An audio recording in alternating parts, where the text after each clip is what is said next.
ಉತ್ತರ ಕರ್ನಾಟಕ ಸುಮಾರು 69 ವರ್ಷಗಳು ಕರ್ನಾಟಕ ಏಕೀಕರಣಗೊಂಡ ನಂತರ ಯಾಕೆ ಅಭಿವೃದ್ಧಿ ಆಗಲಿಲ್ಲ? ಯಾಕೆ ಇವತ್ತು ದಕ್ಷಿಣ ಕರ್ನಾಟಕ ಅಭಿವೃದ್ಧಿ ಆಯಿತು? ಯಾಕೆ ಉತ್ತರ ಕರ್ನಾಟಕ ಅಭಿವೃದ್ಧಿ ಆಗಲಿಲ್ಲ?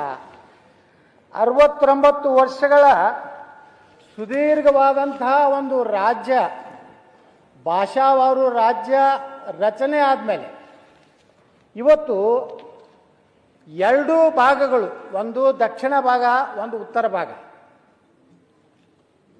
ಸಾಮ್ಯತೆ ಯಾಕೆ ಬರಲಿಲ್ಲ ಅನ್ನುವಂಥದ್ದು ಸಹ ಬಹಳಷ್ಟು. ಕೇವಲ ನಾವು ದಕ್ಷಿಣ ಕರ್ನಾಟಕದವರು ಅವರು ಭಾಳ ಪ್ರಭಾವಿಗಳು, ಅವರು ಬೆಂಗಳೂರಿಗೆ ಭಾಳ ಸಮೀಪ ಇದ್ದವರು, ಅವರು ತಮ್ಮ ಭಾಗದ ಅಭಿವೃದ್ಧಿಗಾಗಿ ಗಟ್ಟಿಯಾಗಿ ಮಾತಾಡೋಂಥವ್ರು. ಆದರೆ ಉತ್ತರ ಕರ್ನಾಟಕದಲ್ಲಿ ಹೇಳಿದ್ರಲ್ಲ ನಮ್ಮ ರಾಜು ಕಾಗೆ ಅವರು, ಆತ್ಮವಂಚನೆ ಮಾಡಿಕೊಂಡು ಎಲ್ಲೋ ನನ್ನ ಮುಂದಿನ ಸಲ ಟಿಕೆಟ್ ಕೊಡ್ತಾರೋ ಇಲ್ಲೋ, ಭಾಳ ದೊಡ್ಡ ಸಮಸ್ಯೆ ಇರೋದು ಪ್ರಾಬ್ಲಮ್ ಇದು. ಪಕ್ಷದ ವಿರುದ್ಧ ಮಾತಾಡಿಬಿಟ್ರೆ ನನ್ನ ಮಂತ್ರಿ ಮಾಡ್ತಾರೋ ಇಲ್ಲೋ, ಏನಾರು ಮಾಡಿ ನಾನು ಕೈಕಾಲು ಹಿಡಿದು ಮಂತ್ರಿಯರೇ ಆಗಬೇಕು, ನಿಗಮ ಮಂಡಳಿ ಅಧ್ಯಕ್ಷ ಆಗಬೇಕು. ಅದಕ್ಕೆ ಏನೂ ಕೆಲಸ ಮಾಡದೇ ಇದ್ರು ಹೊಗಳುದು, ಆಡಳಿತದಾಗಿದ್ದಾಗ ಹೊಗಳುದು, ವಿರೋಧ ಪಕ್ಷದಾಗ ಟೀಕೆ ಮಾಡೋದು. ಆಡಳಿತ ಪಕ್ಷಕ್ಕೆ ಬಂದ ಮ್ಯಾಗ ವಿರೋಧ ಪಕ್ಷದಾಗ ಏನೇನು ಹೋರಾಟ ಮಾಡಿರ್ತಾರಲ್ಲ ಅದನ್ನೆಲ್ಲ ನೆನಪು ಹಾರಿ ಮತ್ತು ಅದೇ ಯಥಾಸ್ಥಿತಿ. ಹಿಂದಿನ ಸರ್ಕಾರಕ್ಕೆ ಇವ್ರಿಗೇನು ವ್ಯತ್ಯಾಸ ಇಲ್ಲ. ತಪ್ಪು ಕೇಂದ್ರ ಸರ್ಕಾರದವರೇ ಇರಲಿ, ರಾಜ್ಯ ಸರ್ಕಾರದವರೇ ಇರಲಿ, ತಪ್ಪು ತಪ್ಪು ತಪ್ಪೇ.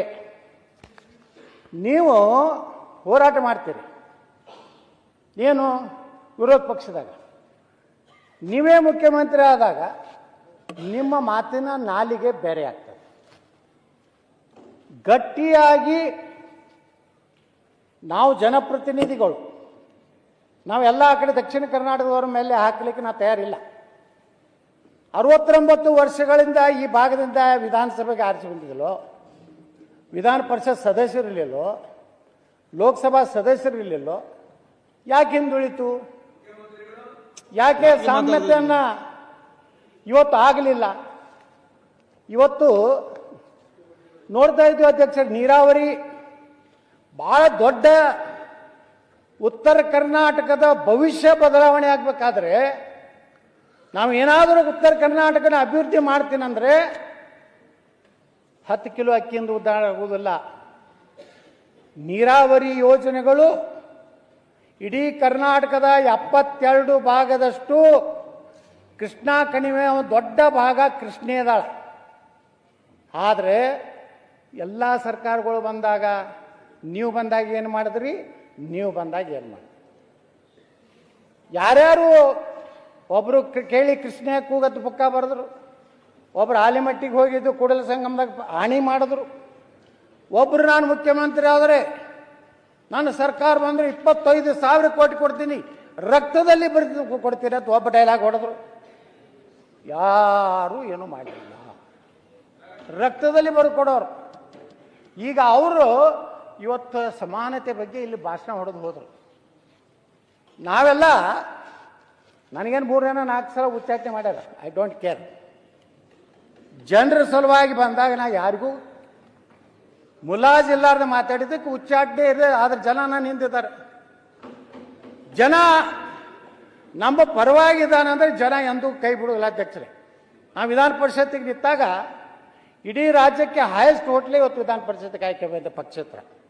ಕಾರಣ ಜನರಿಗೆ ಗೊತ್ತಿತ್ತು ಈ ಮನುಷ್ಯ ಒಬ್ಬ ಮಾತಾಡೋ ಒಬ್ಬ ಹೋರಾಟಗಾರ ಬೇಕಂತೇಳಿ. ಅದಕ್ಕೆ ಅಧ್ಯಕ್ಷರನ್ನ ಹೇಳಿದೆ, ನೀರಾವರಿ ಸಮಸ್ಯೆ ನೋಡ್ರಿ, ಇಲ್ಲಿ ಭಾಳ ದೊಡ್ಡ ದೊಡ್ಡ ಕೆಲವೊಂದು ಮಂತ್ರಿಗಳು ಭಾಳ ದೊಡ್ಡ ದೊಡ್ಡ ಭಾಷಣ ಮಾಡ್ತಾರೆ ನಮ್ಮ ಉತ್ತರ ಕರ್ನಾಟಕದ. ಅವ್ರು ನೋಡಿದ್ರೆ ಸುಮಾರು 7 ಜಿಲ್ಲೆ ಒಳಗೆ 38ಕ್ಕೂ ಹೆಚ್ಚು ಹಳ್ಳಿಗಳಲ್ಲಿ ಸಾರಿಗೆ ಬಸ್ ಸಂಪರ್ಕ ಇಲ್ಲ. ಉತ್ತರ ಕರ್ನಾಟಕ ಕಾವೇರಿಗಿಂತ 3 ಪಟ್ಟು ಕೃಷ್ಣೆ ದೊಡ್ಡದಿದ್ರು ಆ ಅನುಪಾತದಲ್ಲಿ ಕೃಷ್ಣೆಗೆ ಹಣ ಕೊಡಲಿಲ್ಲ. ಆಲ್ಮಟ್ಟಿ ಭೂಮಿ ಪೂಜಾ ದಿವಂಗತ ಲಾಲ್ ಬಹದ್ದೂರ್ ಶಾಸ್ತ್ರಿ ಅವರು 1969ರಲ್ಲಿ ಆದಾಗ ಬರೇ ಎಷ್ಟಿತ್ತು ಆಲಮಟ್ಟಿ ಯೋಜನೆ ಮೊದಲು ಅಂತ ಎರಡನೇ ಅಂತ ಅಧ್ಯಕ್ಷರೇ 160 ಕೋಟಿ ಇತ್ತು. ಈ 1-2 ಮುಗಿಬೇಕಾದ್ರೆ ನಾವು ಎಷ್ಟು ಖರ್ಚು ಮಾಡಿದ್ವಿ? 54,000 ಕೋಟಿ ಖರ್ಚು ಮಾಡಿದ್ವಿ. ಮೂರನೇ ಹಂತಕ್ಕೆ ಎಟ್ಟಬೇಕಂದ್ರೆ ನಿನ್ನೆ ನಾವು ಚರ್ಚೆ ಮಾಡಿದ್ವಿ 1,20,000 ಕೋಟಿ ರೂಪಾಯಿ ಖರ್ಚು ಮಾಡಬೇಕು. 60 ವರ್ಷದಲ್ಲಿ ಅವಾಗ ಏನೋ ಯಾವುದೋ ಇದು ಇರಲಿಲ್ಲ, ಕೋರ್ಟ್ ವ್ಯಾಜ್ಯಗಳಿರಲಿಲ್ಲ. ಅವಾಗೆ ಆಲಮಟ್ಟಿಯನ್ನು ಮುಗಿಸಿಬಿಟ್ಟಿದ್ರೆ 524 ಮಾಡಿದರೆ ಇಡೀ ಉತ್ತರ ಕರ್ನಾಟಕದ ನೀರಾವರಿ ಆಗ್ತಿತ್ತು ಅಧ್ಯಕ್ಷರೇ. ಇವತ್ತು ನೀವು ಮಾತಾಡಬೇಡಿ, ಯತ್ನಾಳ್ ಯಾರಿದ್ದಾರೆ? ನಾನು ಪರವಾಗಿ ಮಾತಾಡ್ತಾ ಇಲ್ಲ. ಯತ್ನಾಳ್ ಅವ್ರೆ, ನಾನು ಬಿಜೆಪಿ ಪರವಾಗಿ ಮಾತಾಡೋಲ್ಲ. ನಾನು ನೋಡಿ ನಾವೆಲ್ಲ ಹೊಸಬ್ರು ಶಿವಲಿಂಗೇಗೌಡ್ರೆ, ನೀವು ಯಾಕೆ ಮಾತಾಡ್ತೀರಿ? ಶಿವಲಿಂಗೇಗೌಡ್ರೆ, ಯಾರು ಅದಕ್ಕೆ ಹೆಚ್ಚಿನ ಪ್ರಾಧಾನ್ಯತೆ ಕೊಡ್ಲಿಲ್ಲ. ಯಾತಕ್ಕೋಸ್ಕರ 524 ಅಡಿ ಎತ್ತರಿಸೋದನ್ನ ನಿಲ್ಸಿದ್ರು? ಅದಕ್ಕೆ ಕಾರಣ ಯಾರು? ಅವ್ರಿಗೆ ಹೇಳಿ, ಬೇಡ ಅಂತ ಹೇಳೋದಿಲ್ಲ ನಾನು. ಅವ್ರನ್ನ ಸದಸ್ಯರು 4 ಸಾರಿ ಬಂದಿರೋರು. ನೀವ್ ಹೇಳಿ ಕೂತ್ಕೊಳ್ಳಿ. ನೋಡಿ ಅಧ್ಯಕ್ಷರೇ, ನೋಡಿ ಯಾರು ಮಾತಾಡ್ಕೊಂಡು ಹೋಗಿ. ಯಾವುದು ಆಗಿಲ್ಲ ಅನ್ನೋದಕ್ಕೆ ನಾನು ಯಾವ್ದನ್ನೇ ದೋಷ ಸಿಗ್ಲಕ್ಕೆ ನಿಂತಿಲ್ಲ. ನಾವ್ ಯಾವ ಆಗಿಲ್ಲ ಅನ್ನೋದಕ್ಕೆ ನಾವು ಕಾರಣ ಉತ್ತರ ಕರ್ನಾಟಕದ ಜನಪ್ರತಿನಿಧಿಗಳು. ಓಕೆ, ಯಾವ ಮುಖ್ಯಮಂತ್ರಿಗಳನ್ನ ಯಾರನ್ನ ನಾವು ಮಾತಾಡೋದಿಲ್ಲ ಮುಖ್ಯಮಂತ್ರಿಗಳ ಮುಂದೆ. ಇವತ್ತೇನಾಗಿದೆ, ನಾವು ಪ್ರಧಾನಮಂತ್ರಿಗಳ ಮುಂದೆ ಹೋಗಿ ಮಾತಾಡೋದಿಲ್ಲ. ನಾವು ಕಷ್ಟ ಹೇಳ್ಕೋದಿದ್ರೆ ಪ್ರಧಾನಮಂತ್ರಿಗಳು ಅಟಲ್ ಬಿಹಾರಿ ವಾಜಪೇಯಿ ಇದ್ದಾಗ 519.6, ಆಂಧ್ರ ಪ್ರದೇಶದ ಚಂದ್ರಬಾಬು ನಾಯ್ಡು ಅವರು ಅವತ್ತು ಮುಖ್ಯಮಂತ್ರಿ ಇದ್ರು. ಪ್ರಧಾನಮಂತ್ರಿಗಳ ಬಳಿ ಸುಮಾರು 28-29 ತೆಲುಗು ದೇಶಮದ MP ಗಳನ್ನು ಹೋಗಿ ಕೂತರು, ಮನವಿ ಕೊಟ್ಟರೆ ವಾಜಪೇಯಿ ಅವರಿಗೆ. ಯಾಕೆ ಅವ್ರನ್ನ ನೆನೆಸ್ತೀನಿ ಅಂದ್ರೆ ಇವತ್ತು ಅಟಲ್ ಬಿಹಾರಿ ವಾಜಪೇಯಿ ಅವ್ರನ್ನ. ಅಧ್ಯಕ್ಷರೇ, ನಾನು ಬಿಜಾಪುರನಲ್ಲಿ ಇದ್ದೆ, ನಾನು ಲೋಕಸಭಾ ಸದಸ್ಯ ಇದ್ದೆ. ಪತ್ರಕರ್ತರು ಬಂದು ಕೇಳಿದ್ರು, ಇವತ್ತು ಚಂದ್ರಬಾಬು ನಾಯ್ಡು ಅವರು ಭಾರತದ ಪ್ರಧಾನಮಂತ್ರಿ ಅಟಲ್ ಬಿಹಾರಿ ವಾಜಪೇಯಿ ಭೇಟಿಯಾಗಿದ್ದಾರೆ. 515ಕ್ಕಿಂತ ಹೆಚ್ಚಿಗೆ ಎತ್ತರಕ್ಕೆ ಅವಕಾಶ ಕೊಡಬಾರದು. ಒಂದು ವೇಳೆ ಕೊಟ್ಟರೆ ತೆಲುಗು ದೇಶಂ ತನ್ನ ಪಾರ್ಟಿ ಬೆಂಬಲವನ್ನು ವಾಪಸ್ ತಗೋತೇನೋ ಅಂತ ಒಂದು ಎಚ್ಚರಿಕೆಯನ್ನು ಕೊಟ್ಟಿದ್ದಾರೆ ಅಂತ ಹೇಳಿದ್ರು. ಅವಾಗ ನಾವೊಬ್ಬ ಲೋಕಸಭಾ ಸದಸ್ಯನಾಗಿ ನಾನು ಏನೋ ಬೇರೆ ಹಾದಿ ಹಿಡಿದು ಬಚಾವಾಗಲಿಕ್ಕೆ ಪ್ರಯತ್ನ ಮಾಡಬಹುದಾಗಿತ್ತು. ಆದರೆ ಅವತ್ತು ನಾ ಹೇಳಿದೆ, ಕೇಂದ್ರ ಸರ್ಕಾರ 519.6 ಎತ್ತರಕ್ಕೆ ಅನುಮತಿ ಕೊಡದೇ ಇದ್ದರೆ ಸುಪ್ರೀಂ ಕೋರ್ಟ್ನಲ್ಲಿ ನಮ್ಮ ನ್ಯಾಯದ ಪಾಲನ್ನ ಕೇಂದ್ರ ಸರ್ಕಾರ ಅಫಿಡೇಟ್ ಹಾಕದೇ ಇದ್ದರೆ ನಾನು ಲೋಕಸಭೆಗೆ ರಾಜೀನಾಮೆ ಕೊಡ್ತೀನಿ ಅಂದೆ. 5 ನಿಮಿಷದಲ್ಲಿ ಅನಂತಕುಮಾರ್ ಅವ್ರ ಫೋನ್ ಬಂತು ನನಗೆ. ಏನು ಕೇಳಿದ್ರೆ ಅಧ್ಯಕ್ಷರೇ, ಏನಪ್ಪಾ ಮಹಾಪ್ರಭು, ನಮ್ಮದು ಸರ್ಕಾರ ಇದೆ, ನೀನು ರಾಜೀನಾಮೆ ಕೊಡ್ತೀನಿ ಅಂತ ಹೇಳಿದಿಲ್ಲ ಅಂತಂದ್ರು. ಹೌದು, ಕೊಡ್ತೀನಿ ಅಂತ ಹೇಳಿನ ಅಂತ ಹೇಳಿದೆ. ಕೊಡ್ತೀನಿ ಅಂತ ಹೇಳಿದೆ. ನೀವೇ ಕಲಿಸಿರಲ್ರಿ ನಮ್ಮ ಮೊದಲು ದೇಶ ಪಕ್ಷ, ಅಲ್ಲಿಂದ ನಾನು ದೇಶ, ನನ್ನ ಕ್ಷೇತ್ರದ ಜನ, ನನ್ನ ಲೋಕಸಭಾ ಸ್ಥಾನ. ಅವಾಗ ಅಧ್ಯಕ್ಷರೇ ಧರ್ಮಸಿಂಗರು ಮುಖ್ಯಮಂತ್ರಿಗಳಿದ್ದರು. ಇಲ್ಲೊಂದು ಆಲ್ ಪಾರ್ಟಿ ಮೀಟಿಂಗ್ ಆಯಿತು ಬೆಂಗಳೂರಿನ ವಿಧಾನಸಭೆಯಲ್ಲಿ. ನಿರ್ಣಯ ಆಯಿತು, ಎಲ್ಲರೂ ಕೂಡಿ ಪ್ರಧಾನಮಂತ್ರಿಗಳ ಭೇಟಿ ಆಗೋದಾಗ್ತದೆ. ಅದಕ್ಕಿಂತ ಮುಂಚೆ ಅನಂತಕುಮಾರ್ ಅವ್ರನ್ನ ನನ್ನ ಮನೆಗೆ ಕರೆಸಿ, ನೀ ಭಾಳ ಈ ರೀತಿ ಸ್ಟೇಟ್ಮೆಂಟ್ ಕೊಟ್ಟಿದ್ದು ತಪ್ಪು ಅಂತ ಹೇಳಿ. ಆಯಿತು, ತಪ್ಪಿದ್ರೆ ಏನು ಆ್ಯಕ್ಷನ್ ತಗೋರಿ ಅಂತ ಹೇಳಿದೆ. ಅವತ್ತೇ ನನ್ನ ದಿಲ್ಲಿ ಕರ್ಕೊಂಡು ಹೋದ್ರು. ಅಟಲ್ ಬಿಹಾರಿ ವಾಜಪೇಯಿ ಅವ್ರ ಮನೆಗೆ, ಪ್ರಧಾನಮಂತ್ರಿಗಳ ಕಚೇರಿ ಮನೆಗೆ ಹೋದಿದ್ರು ಅಧ್ಯಕ್ಷರೇ. ನನ್ನ ಜೊತೆಗೆ ಬಸವರಾಜ ಪಾಟೀಲ್ ಸೇಡಂ ಇದ್ದರು, ಡಾಕ್ಟರ್ MR ತಂಗಾ ಇದ್ದರು, ಜಗದೀಶ್ ಶೆಟ್ಟರ್ ಇದ್ದರು, ನಾನು ಅನಂತಕುಮಾರ್ ಅವರೆಲ್ಲ ಕೂಡಿ ವಾಜಪೇಯಿ ಅವ್ರ ಮನೆಗೆ ಹೋದಾಗ ನಮ್ಮ ಅನಂತಕುಮಾರ್ ಹೇಳಿದ್ರು, ಯಹಿ ದೇಖೋ ಬಿಜಾಪುರ ಕೆ ಸಂಸದ್ ಐಸಾ ಬಾತ್ ಕಿಯಾ ಹೈ ಅಂತ ಹೇಳಿದ್ರು. ನಾನು ನೋಡಿದ್ರು ವಾಜಪೇಯಿ ಅವರು. ನಾ ಹೇಳಿದೆ, ಈ ರೀತಿ 519 ಆಗದೇ ಇದ್ದರೆ ನಾವು ಡ್ಯಾಮ್ ಕಟ್ಟಿ ಬೇರೆ ಜಿಲ್ಲೆಯವ್ರಿಗೆ ಕೊಡೋದು ಬಿಟ್ಟರೆ ಬಿಜಾಪುರಕ್ಕೆ ಏನೂ ಲಾಭ ಆಗೋದಿಲ್ಲ ಅಂತ ವಾಜಪೇಯಿ ಮುಂದೆ ಹೇಳಿದಾಗ, ಆ ಪುಣ್ಯಾತ್ಮ ಅಟಲ್ ಬಿಹಾರಿ ವಾಜಪೇಯಿ ಏನೋ ನೆನೆಸ್ತೇನೆ, ನೇರವಾಗಿ ಅವತ್ತಿನ ಅಟಾರ್ನಿ ಜನರಲ್ ಹರೀಶ್ ಸಾಳ್ವೆ ಅವ್ರಿಗೆ ಫೋನ್ ಮಾಡಿದ್ರು. कल हमारा एक कर्नाटक के हमारे MP और केंद्र मंत्री आ रहे, उनका जो अफिडेविट डालने का है सुप्रीम कोर्ट में, ಆಪ್ ಕರಿಯೇ. ಮುಂಜಾನೆ 8 ಗಂಟೆಗೆ ಹರೀಶ್ ಸಾಳ್ವೆ ಅವ್ರ ಮನೆಗೆ ಹೋದ್ವಿ ನಾವು, ಅನಂತಕುಮಾರ್ ನೇತೃತ್ವದಲ್ಲಿ.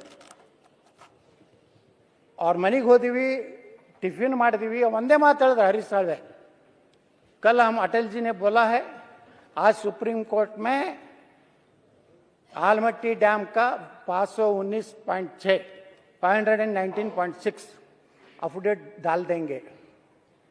ಅವ್ರಿಗೆ ಧಮಕಿ ಬಂದಿದ್ರ ಬಗ್ಗೆ ವಾಜಪೇಯಿ ನಮ್ಮ ಮುಂದೆ ಏನು ಹೇಳ್ತಾರೆ ಅಧ್ಯಕ್ಷರೇ, ನನ್ನ ಸ್ವಾರ್ಥಕ್ಕಾಗಿ, ನನ್ನ ಪ್ರಧಾನಮಂತ್ರಿ ಕುರ್ಚಿಗಾಗಿ ಕರ್ನಾಟಕಕ್ಕೆ ನಾನು ಬಲಿ ಕೊಡ್ಲಿಕ್ಕೆ ಸಾಧ್ಯ ಇಲ್ಲ ಅನ್ನುವಂಥ ಮಾತನ್ನು ಅಟಲ್ ಬಿಹಾರಿ ವಾಜಪೇಯಿ ಅವತ್ತು ಹೇಳಿದ್ರು. ಮುಂದೆ 6 ತಿಂಗಳಾಗ ನಾನು ಏನು ಉಚ್ಚಾಟನೆ ಮಾಡ್ಬೇಕಂತಿದ್ರಲ್ಲ ಅಧ್ಯಕ್ಷರೇ, ನಾ ಕೇಂದ್ರ ಮಂತ್ರಿಯಾಗಿ ಅಟಲ್ ಬಿಹಾರಿ ವಾಜಪೇಯಿ ಸರ್ಕಾರದಲ್ಲಿ ಕೆಲಸ ಮಾಡುವಂಥ ಅವಕಾಶ ಕೊಟ್ಟರು. ನಾವು ನಮ್ಮ ಭಾಗದ ಜನರ ಬಗ್ಗೆ ಕಳಕಳಿ ಇಟ್ಕೊಂಡು ಕೆಲಸ ಮಾಡಿದ್ರೆ ಯಾರಿಗೂ ಅನ್ಸಬೇಕಾಗಿಲ್ಲ. ಜನ ನಮ್ದು ಅನ್ನತ್ತಾರೆ. ಇವತ್ತು ನೋಡಿ, ಕರ್ನಾಟಕದಲ್ಲಿ ಎಲ್ಲಿ ಬೇಕಾದಲ್ಲಿ ಯಾವ ಮೈಸೂರು ಮಂಡ್ಯಕ್ಕೆ ಹೋದ್ರು 10-15,000 ಜನ ಸೇರ್ತಾರೆ. ಯಾಕೆ ಸೇರ್ತಾರೆ? ನಾನು ದುಡ್ಡು ಕೊಟ್ಟು ತರಿಸ್ತೀನ, ಏನು ಜೀಪ್ ಕೊಡ್ತೀನ, ಡಾಬಾದಾಗ ಊಟ ಏನೂ ಇಲ್ಲ. 15-20,000 ಜನ ಸೇರ್ತಾರೆ. ಯಾಕಂದ್ರೆ ಗಟ್ಟಿಯಾಗಿ ಒಂದು ಪ್ರತಿನಿಧಿಯಾಗಿ. ಇದು ಉತ್ತರ ಕನ್ನಡ ಸಮಸ್ಯೆ, ನೋಡಿ, ಸಮಸ್ಯೆ ಈಗ ನಮ್ ಕಡೆ ಎಲ್ಲ ಫೇಮಸ್ ಆಗ್ಬಿಟ್ಟಿದ್ದೀರಾ ನೀವು. ಇಲ್ಲ. ಬಿಜೆಪಿ ವಿರುದ್ಧ ನೀವೇ ಮಾತಾಡೋದಲ್ಲ. ನೋಡಿ ಅಧ್ಯಕ್ಷರೇ, ನಾನು ಯಾವ ರೀತಿ ಅನ್ಯಾಯ ಆಗ್ತದೆ ಅದು ಇವತ್ತು ನಾವು ಹೇಳಿದೆ. ಯಾವುದೇ ಪಕ್ಷಾತೀತವಾಗಿ ನಾ ಮಾತಾಡ್ತೀನಿ ಇವತ್ತು. ನನಗೆ ಇಲ್ಲ ನರೇಂದ್ರ ಸ್ವಾಮಿ ಅವರ ನರೇಂದ್ರ ಸ್ವಾಮಿ ಅವರು ನೀವು ಶೀಘ್ರದಲ್ಲಿ ಮಂತ್ರಿ ತುಂಬಾ ಪ್ರಖ್ಯಾತ ಆಗಿದ್ರಿ ಅಧ್ಯಕ್ಷರೇ. ಬಿಜಾಪುರದಲ್ಲಿದ್ರೆ ಬಂದ್ರೆ ಕಿತ್ತಾಳು. ನೋಡ್ರಿ ಅಧ್ಯಕ್ಷರೇ, ನಮ್ಮ ಸರ್ಕಾರ ಇದ್ದಾಗಿಂದ ಒಂದು ಅನ್ಯಾಯ ಹೆಂಗೆ ರಾಜೀವ್ ಕಾಗೆ ಅವ್ರು ಹೇಳಿದಾರಲ್ಲ, ನೀವು ಕಂಟಿನ್ಯೂ ಮಾಡಿ. ಅವ್ರು ಯಾಕೆ ಡಿಸ್ಟರ್ಬ್ ಆಗ್ತೀರಿ? ನಾ ಡಿಸ್ಟರ್ಬ್ ಆಗುದಿಲ್ಲ. ಅವರು ನರೇಂದ್ರ ಸ್ವಾಮಿ ಅವರ ನಾವು ಮಂತ್ರಿ ನೀವು ಡಿಸ್ಟರ್ಬ್ ಆಗಬಾರ್ದು. ಅಧ್ಯಕ್ಷರೇ, ನಮ್ಮ ಸರ್ಕಾರ ಇತ್ತು, ನಮ್ಮವ್ರು ಮುಖ್ಯಮಂತ್ರಿ ಇದ್ರು. 2 ವಿಮಾನ ನಿಲ್ದಾಣಗಳು ಒಂದೇ ಬಜೆಟ್ನಲ್ಲಿ ಅನೌನ್ಸ್ ಆದವು, ಶಿವಮೊಗ್ಗ ಮತ್ತು ವಿಜಯಪುರ. ಶಿವಮೊಗ್ಗಕ್ಕೆ 450 ಕೋಟಿ ರೂಪಾಯಿ ಕೊಟ್ಟರು, ಬಿಜಾಪುರಕ್ಕೆ 200, ಒಂದು ಸಣ್ಣ ಡಬ್ಬಿ, ಒಂದು ಇಂಥ ಅಲಗಾಡು ವಿಮಾನ. ಶಿವಮೊಗ್ಗದಲ್ಲಿ ಇಂಟರ್ನ್ಯಾಷನಲ್ ಲೆವೆಲ್ದು ವಿಮಾನ ನಿಲ್ದಾಣ, ರನ್ವೇ, ನೈಟ್ ಲ್ಯಾಂಡಿಂಗು, ಬೋಯಿಂಗು, ಗೂಡ್ಸ್. ಆ ಗೂಡ್ಸಕ್ಕೆ ಏನಂತಾರೆ ಅದು ವಿಮಾನಕ್ಕೆ ಕಾರ್ಗೋ. ಬಿಜಾಪುರಕ್ಕೆ ಏನೈತಿ, ಒಂದು ಸಣ್ಣದ ಗಡ್ಡೆ ಹೋಗಿ ಡಬಕ್ಕತ್ ಬಿದ್ದು ಯತ್ನಾಳ ವಿಮಾನ ಪತನ, ಯತ್ನಾಳ ಮೇಲೆ.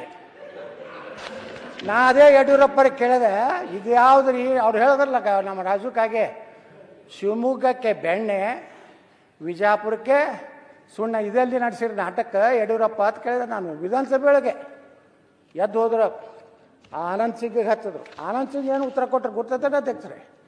ವಿಜಯಪುರದ ವಿಮಾನ ನಿಲ್ದಾಣದಲ್ಲಿ ಹೈ ಟೆನ್ಷನ್ ವೈರ್ ಇರೋದ್ರಿಂದ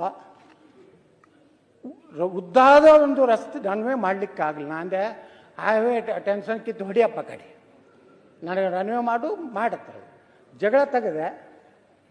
ಇವತ್ತು ನಮ್ಮ ಬಿಜಾಪುರದು ಮುಂದೆ ಸೋಮಣ್ಣ ಬಂದ್ರೆ, ಇವತ್ತೇನು ಕೇಂದ್ರ ಮಂತ್ರಿ ಬಂದು 200 ಕೋಟಿ ಕೊಟ್ಟರು. ಶಿವಮೊಗ್ಗ ಈಕ್ವಲೆಂಟ್ ಬಿಜಾಪುರ ವಿಮಾನ ನಿಲ್ದಾಣ ಆಯಿತು. ಅದು ನಮ್ಮ ಹೋರಾಟದ ಫಲ. ನಾವು ಬರೀ ಅಂಜು ಕೂತಿದ್ರೆ ಭಾಳ ಉಚ್ಚಾಟನೆ ಇನ್ನೂ 10 ಸಲ ಮಾಡಲಿ, ನಾನೇನು ಅನ್ಸೋದಿಲ್ಲ. ನಾಳೆ ನೇರವಾಗಿ ಜನರಿಂದ ನಂದೇ ಪಕ್ಷದಿಂದ ಬರ್ತೀನಿ, ಅದು ನನಗೆ ಭಯ ಇಲ್ಲ. ಅದಕ್ಕೆ ಅಧ್ಯಕ್ಷರೇ, ಇವತ್ತು ನಮ್ಮ ಮುಖ್ಯಮಂತ್ರಿಗಳೇ ಹೇಳಿದ್ರು ಇದೇ ಸದನದಲ್ಲಿ, ಬೆಳಗಾವಿ ಅಧಿವೇಶನದಲ್ಲಿ ತಮ್ಮ ಉತ್ತರ ಕೊಡುವ ಸಮಯದಲ್ಲೇ ಹೇಳಿದ್ರು, ಮಿಸ್ಟರ್ ಯತ್ನಾಳ್, ನಿಮ್ಮ ವೈನ್ ಬೋರ್ಡಿಗೆ 100 ಕೋಟಿ ಕೊಡ್ತೀನಂದ್ರು. ಇನ್ನೂವರೆಗೆ ಮುಖ್ಯಮಂತ್ರಿಗಳು ಮನಿ ಬಜೆಟ್ನಲ್ಲಿ ಘೋಷಣೆ ಮಾಡಲಿಲ್ಲ. ಇದಕ್ಕೆ ಅನೇಕ ಕಚೇರಿಗಳು ಇವತ್ತು ನೋಡ್ರಿ ಅಧ್ಯಕ್ಷರೇ, ಇವತ್ತು ಕೃಷ್ಣ ಭಾಗ್ಯ ಲಿಂಗಮದ ಆಫೀಸು ನಮ್ಮ ಅಧಿಕಾರಿಗಳಿಗೆ ಬೆಂಗಳೂರು ಬಿಟ್ಟು ಬರುವಂಥದ್ದು ಇನ್ನೂ ಅವ್ರದ್ದು ಇದು ಮೂಡಿಲ್ಲ. ಆಲ್ಮಟ್ಟಿಗೆ ಹೆಂಗೆ ಬರೋದು ಒಂದು ಹಳ್ಳಿಗೆ? ಇಲ್ಲಿ ಕಮಿಷನರ್ ಆಫೀಸ್ ಇದೆ ಸುಗರ್ದು, ಅದು ಬೆಂಗಳೂರಿನಾಗೆ ಇರ್ತಾರೆ ಅವರು. ನೀವು ಯಾವ್ಯಾವ ಶಿಫ್ಟ್ ಮಾಡಿಲ್ಲ ಅಂತ ಹೇಳ್ತಿರಲ್ಲ, ಏನೋ ಒಬ್ರು ಹೇಳಿದ್ರೆ ಯಾರೋ 17-18 ಕಚೇರಿಗಳು ಇವತ್ತ ಇದು ಇಂಥದ್ದು ಒಂದು ಸುವರ್ಣಸೌಧ ಕಟ್ಟಿರಿ ಅಧ್ಯಕ್ಷರೇ. ಇದ್ರ ಕೆಲಸ ಏನು? 10 ದಿವಸ. 10 ದಿವಸನಾಗ 2 ಜನ ಧರಣಿ ಹಿಡಿದ್ರೆ ಒಂದು 5-6 ದಿವಸ ನಡೀತೈತಿ. ಅಟ್ರ ಸಲುವಾಗಿ ಕೋಟಿಗಟ್ಟಲೆ ಖರ್ಚು ಮಾಡಿ ಇಂಥದ್ದು ಬಿಲ್ಡಿಂಗ್ ಕಟ್ಟಿ ಇದ್ರ ಮಗ್ಗಲ್ಲಿ ಒಂದು ಶಾಸಕರ ಭವನ ಇಲ್ಲ, ಯಾವ ಸೆಕ್ರೆಟ್ರಿಯೇಟ್ ಇಲ್ಲ, ಆ ಮಂತ್ರಿಗಳದೇ ಇಟ್ಟಿಟ್ಟು ಚೇಂಬರು, ಯಾವ ಪುಣ್ಯಾತ್ಮ ಆರ್ಕಿಟೆಕ್ಟು ಏನೋ ಅವ್ನಿಗೆ ಹೋಗಿ ಸನ್ಮಾನ ಮಾಡೇಬೇಕ್ರಿ. ಆಫೀಸರ್ಗೆ IAS ಆಫೀಸರ್ ಅವ್ರ ಕೂತ್ರ ಕಾಲು ಹತ್ತಂಥವು. ಇದು ಎದಕ್ಕೆ ಉಪಯೋಗ ಆಯ್ತದು? ಇದರ ಸಾರ್ಥಕತೆ ಏನು? ಉತ್ತರ ಕರ್ನಾಟಕದ ಈ ಒಂದು ಕಟ್ಟಡ ಕಟ್ಟಲಿಕ್ಕೆ ಸಾರ್ಥಕತೆ ಏನು ಅಧ್ಯಕ್ಷರೇ? ಸುಮ್ಮನೆ ಕಾಟಾಚಾರಕ್ಕೆ 10 ದಿವಸ ಇಲ್ಲಿ ಬರೋದು ಎಲ್ಲ ಟೀಕೆ ಮಾಡ್ತಾರೆ. ಬೆಳಗಾವಿಗೆ ಬರುವುದಂದ್ರೆ ಜಾಲಿ ಮಾಡ್ಲಿಕ್ಕೆ ಬರ್ತಾರೆ, ಶನಿವಾರ ಆಯ್ತಾರಿತ್ತಂದ್ರೆ ಗೋವಾಕ್ಕೆ ಹೋಗ್ತಾರೆ ಅಂತ ಹೇಳ್ತಾರೆ. ಇದರಿಂದ ಇವತ್ತು ನೋಡ್ರಿ ನಾಗ್ಪುರದಲ್ಲಿದೆ, ಮಹಾರಾಷ್ಟ್ರದಲ್ಲಿ ಕನಿಷ್ಠ 1 ತಿಂಗಳು ಸದನ ನಡೀತದೆ. ಅಲ್ಲಿ ಸೆಕ್ರೆಟರಿಯೇಟ್ ಇದೆ, ಶಾಸಕರ ಭವನ ಇದೆ, ಅಲ್ಲಿ ಎಲ್ಲ ಅಡಿಷನಲ್ ಸೆಕ್ರೆಟರಿ ಲೆವೆಲ್ದ ರ್ಯಾಂಕ್ನವ್ರು ಅಲ್ಲಿ ಅಧಿಕಾರಿಗಳಿದ್ದಾರೆ. ಇಲ್ಲಿ ಯಾವ ಅಧಿಕಾರಿಗಳಿದ್ದಾರೆ ಹೇಳಿ? ಒಂದು ಕ್ಯಾಬಿನೆಟ್ ನೀವು ಬೆಂಗಳೂರಿನಲ್ಲಿ ಮಾಡಿದ್ರೆ, ಒಂದು ಕ್ಯಾಬಿನೆಟ್ನಲ್ಲಿ ಈ ಒಂದು ಸುವರ್ಣಸೌಧ ಮಾಡಿದ್ರೆ ಮೇಂಟೆನೆನ್ಸ್ ಆಗ್ತದೆ. ನಿಮ್ಮದು ಸದನದ ನೀವು ಏನು ಡೇಟ್ ಫಿಕ್ಸ್ ಮಾಡ್ತಿರಲ್ಲ ಅಧ್ಯಕ್ಷ, ನೀವು ನಮ್ಮ ಕೌನ್ಸಿಲ್ದವರು ಅಲ್ಲಿಂದ ಕೆತ್ತಲಕ್ಕೆ ಚಾಲು ಮಾಡ್ತಾರೆ ಇಲ್ಲಿ ಹೂಲ ಕಸ. ಇವತ್ತು ನೋಡಿ ಅಧ್ಯಕ್ಷರೇ, ಯಾವ ರೀತಿ ವಿಧಾನಸಭಾ ಕ್ಷೇತ್ರಗಳು, ಯಾವ್ಯಾವ ಇಲಾಖೆಗಳು, ಕಂದಾಯ ಗ್ರಾಮಗಳು, ಗ್ರಾಮ ಪಂಚಾಯತ್ಗಳು, ಮುಖ್ಯಮಂತ್ರಿಗಳು 1956ರಿಂದ 15 ದಕ್ಷಿಣ ಕರ್ನಾಟಕದವರು 15 ಬಾರಿ ಆಗ್ಯಾರ. 49 ವರ್ಷ ದಕ್ಷಿಣ ಕರ್ನಾಟಕದವ್ರು ಮುಖ್ಯಮಂತ್ರಿ. ಉತ್ತರ ಕರ್ನಾಟಕದವ್ರು 8 ಬಾರಿ ಆಗ್ಯಾರ, 20 ವರ್ಷ. ಒಬ್ಬ ಮುಖ್ಯಮಂತ್ರಿನೂ ಉತ್ತರ ಕರ್ನಾಟಕದವ 5 ವರ್ಷ ಆಗಿಲ್ಲ. ಅದೇ 6 ತಿಂಗಳ, 11 ತಿಂಗಳ, 12 ತಿಂಗಳ ಯಾರ ಮುಖ್ಯಮಂತ್ರಿ ಭ್ರಷ್ಟಾಚಾರ ಅವ್ರ ಬರೋಣ ಒಂದು ಗಿರಕಿ ತಂದು ಕುಂಡ್ರಿಸೋದು, ಆ ಗಿರಕಿ ಒಂದು 7-8 ತಿಂಗಳದಾಗ ಸರ್ಕಾರ ಬೀಳೋದು, ಮತ್ತು ಚುನಾವಣೆ ಆದ್ಮ್ಯಾಗ ಬಹುಶಃ ಸಿದ್ದರಾಮಯ್ಯನವರೇ ಇತಿಹಾಸ ರಚನೆ ಮಾಡ್ತಾರೆ ಅಂತ ಹೇಳ್ತಾರೆ ಬಜೆಟ್ ಇದ್ರ ಸಲ. ಅದಕ್ಕೇ ಆ ದಿನಗಳನ್ನು ಕಾಯ್ತಾ ಇದ್ದಾರೆ ನಮ್ಮ ಸಿದ್ದರಾಮಯ್ಯನವರು. ದೇವರಾಜ ಹೆಸರು ನಂತರ ಹೆಚ್ಚು ಅವಧಿ ಮುಖ್ಯಮಂತ್ರಿ, ರಾಜ್ಯದ ಎಲ್ಲ ಆರ್ಥಿಕ ಮಂತ್ರಿಗಳಲ್ಲಿ ಅತಿ ಹೆಚ್ಚು ಬಜೆಟ್ ಮಂಡನೆ ಮಾಡಿದ ಕೀರ್ತಿ ಆದ ಮ್ಯಾಗ ನಾನು ವಿಚಾರ ಮಾಡ್ತೇನೆ ಅಂತ ಹೇಳ್ಯಾರ. ಅವರು ಕೊಡ್ತೀನಿ ಅಂತ ಹೇಳಿಲ್ಲ. ವಿಧಾನಸಭಾ ಸ್ಥಾನಗಳು ಅಧ್ಯಕ್ಷರೇ, ದಕ್ಷಿಣ ಕರ್ನಾಟಕದಲ್ಲಿ 128, ಉತ್ತರ ಕರ್ನಾಟಕದಲ್ಲಿ 96, 32 ಡಿಲಿಮಿಟೇಷನ್ದಲ್ಲಿ ಹೋದು. ಲೋಕಸಭಾಗಳು ದಕ್ಷಿಣದಲ್ಲಿ 16, ಉತ್ತರದಲ್ಲಿ 12. ವಿಧಾನ ಪರಿಷತ್ತು 52 ದಕ್ಷಿಣ, 23 ಉತ್ತರ, 29 ವಿಧಾನಸಭಾ ಸದಸ್ಯರು ಕಡಿಮೆ. ರಾಜ್ಯಸಭಾ ಅಷ್ಟು ರೊಕ್ಕ ಕೊಟ್ಟು ಆಗೋರು ಯಾರೂ ಇಲ್ಲ ಪಾಪ. ರಾಜ್ಯಸಭಾಕ್ಕೆ 8 ಮಂದಿ ಆ ಕಡೆಯವರು, 2 ಮಂದಿ ಸುಮ್ಮ ಅನಿವಾರ್ಯಕ್ಕೆ ಅವ್ರು ಗಿರೇಕಿಗಳು ಯಾರು ಒಂದು ಜಾತಿ ಒಂದು ಬೇಕಂತ ಮಾಡಿರ್ತಾರೆ. ವಿಧಾನಸಭಾ ನೀವೇನು ನೌಕರಿ ತಗೋತಿರಲ್ಲ ಅಧ್ಯಕ್ಷರು, ತಾವು ತಮ್ಮ ಅಧೀನದಲ್ಲಿ ಇರುವಂಥ ನೌಕರದಾರ 8 ಮಂದಿ ಅದಾರ. ಪ್ರಸ್ತುತ 8,209 ಮಂದಿ ದಕ್ಷಿಣದವ್ರು ಅದಾರ. ಕೇವಲ 697 ಮಂದಿ ಉತ್ತರ ಕರ್ನಾಟಕದವ್ರು. ಉತ್ತರ ಕರ್ನಾಟಕದವ್ರು ಎದಕ್ಕೆ ಅದಾರ ಅಂತಂದ್ರೆ, ಈ ವಿಧಾನಸೌಧ ಕಾಯಿ ಪೊಲೀಸ್ ರಟ್ಟೆ ಅದಾರ.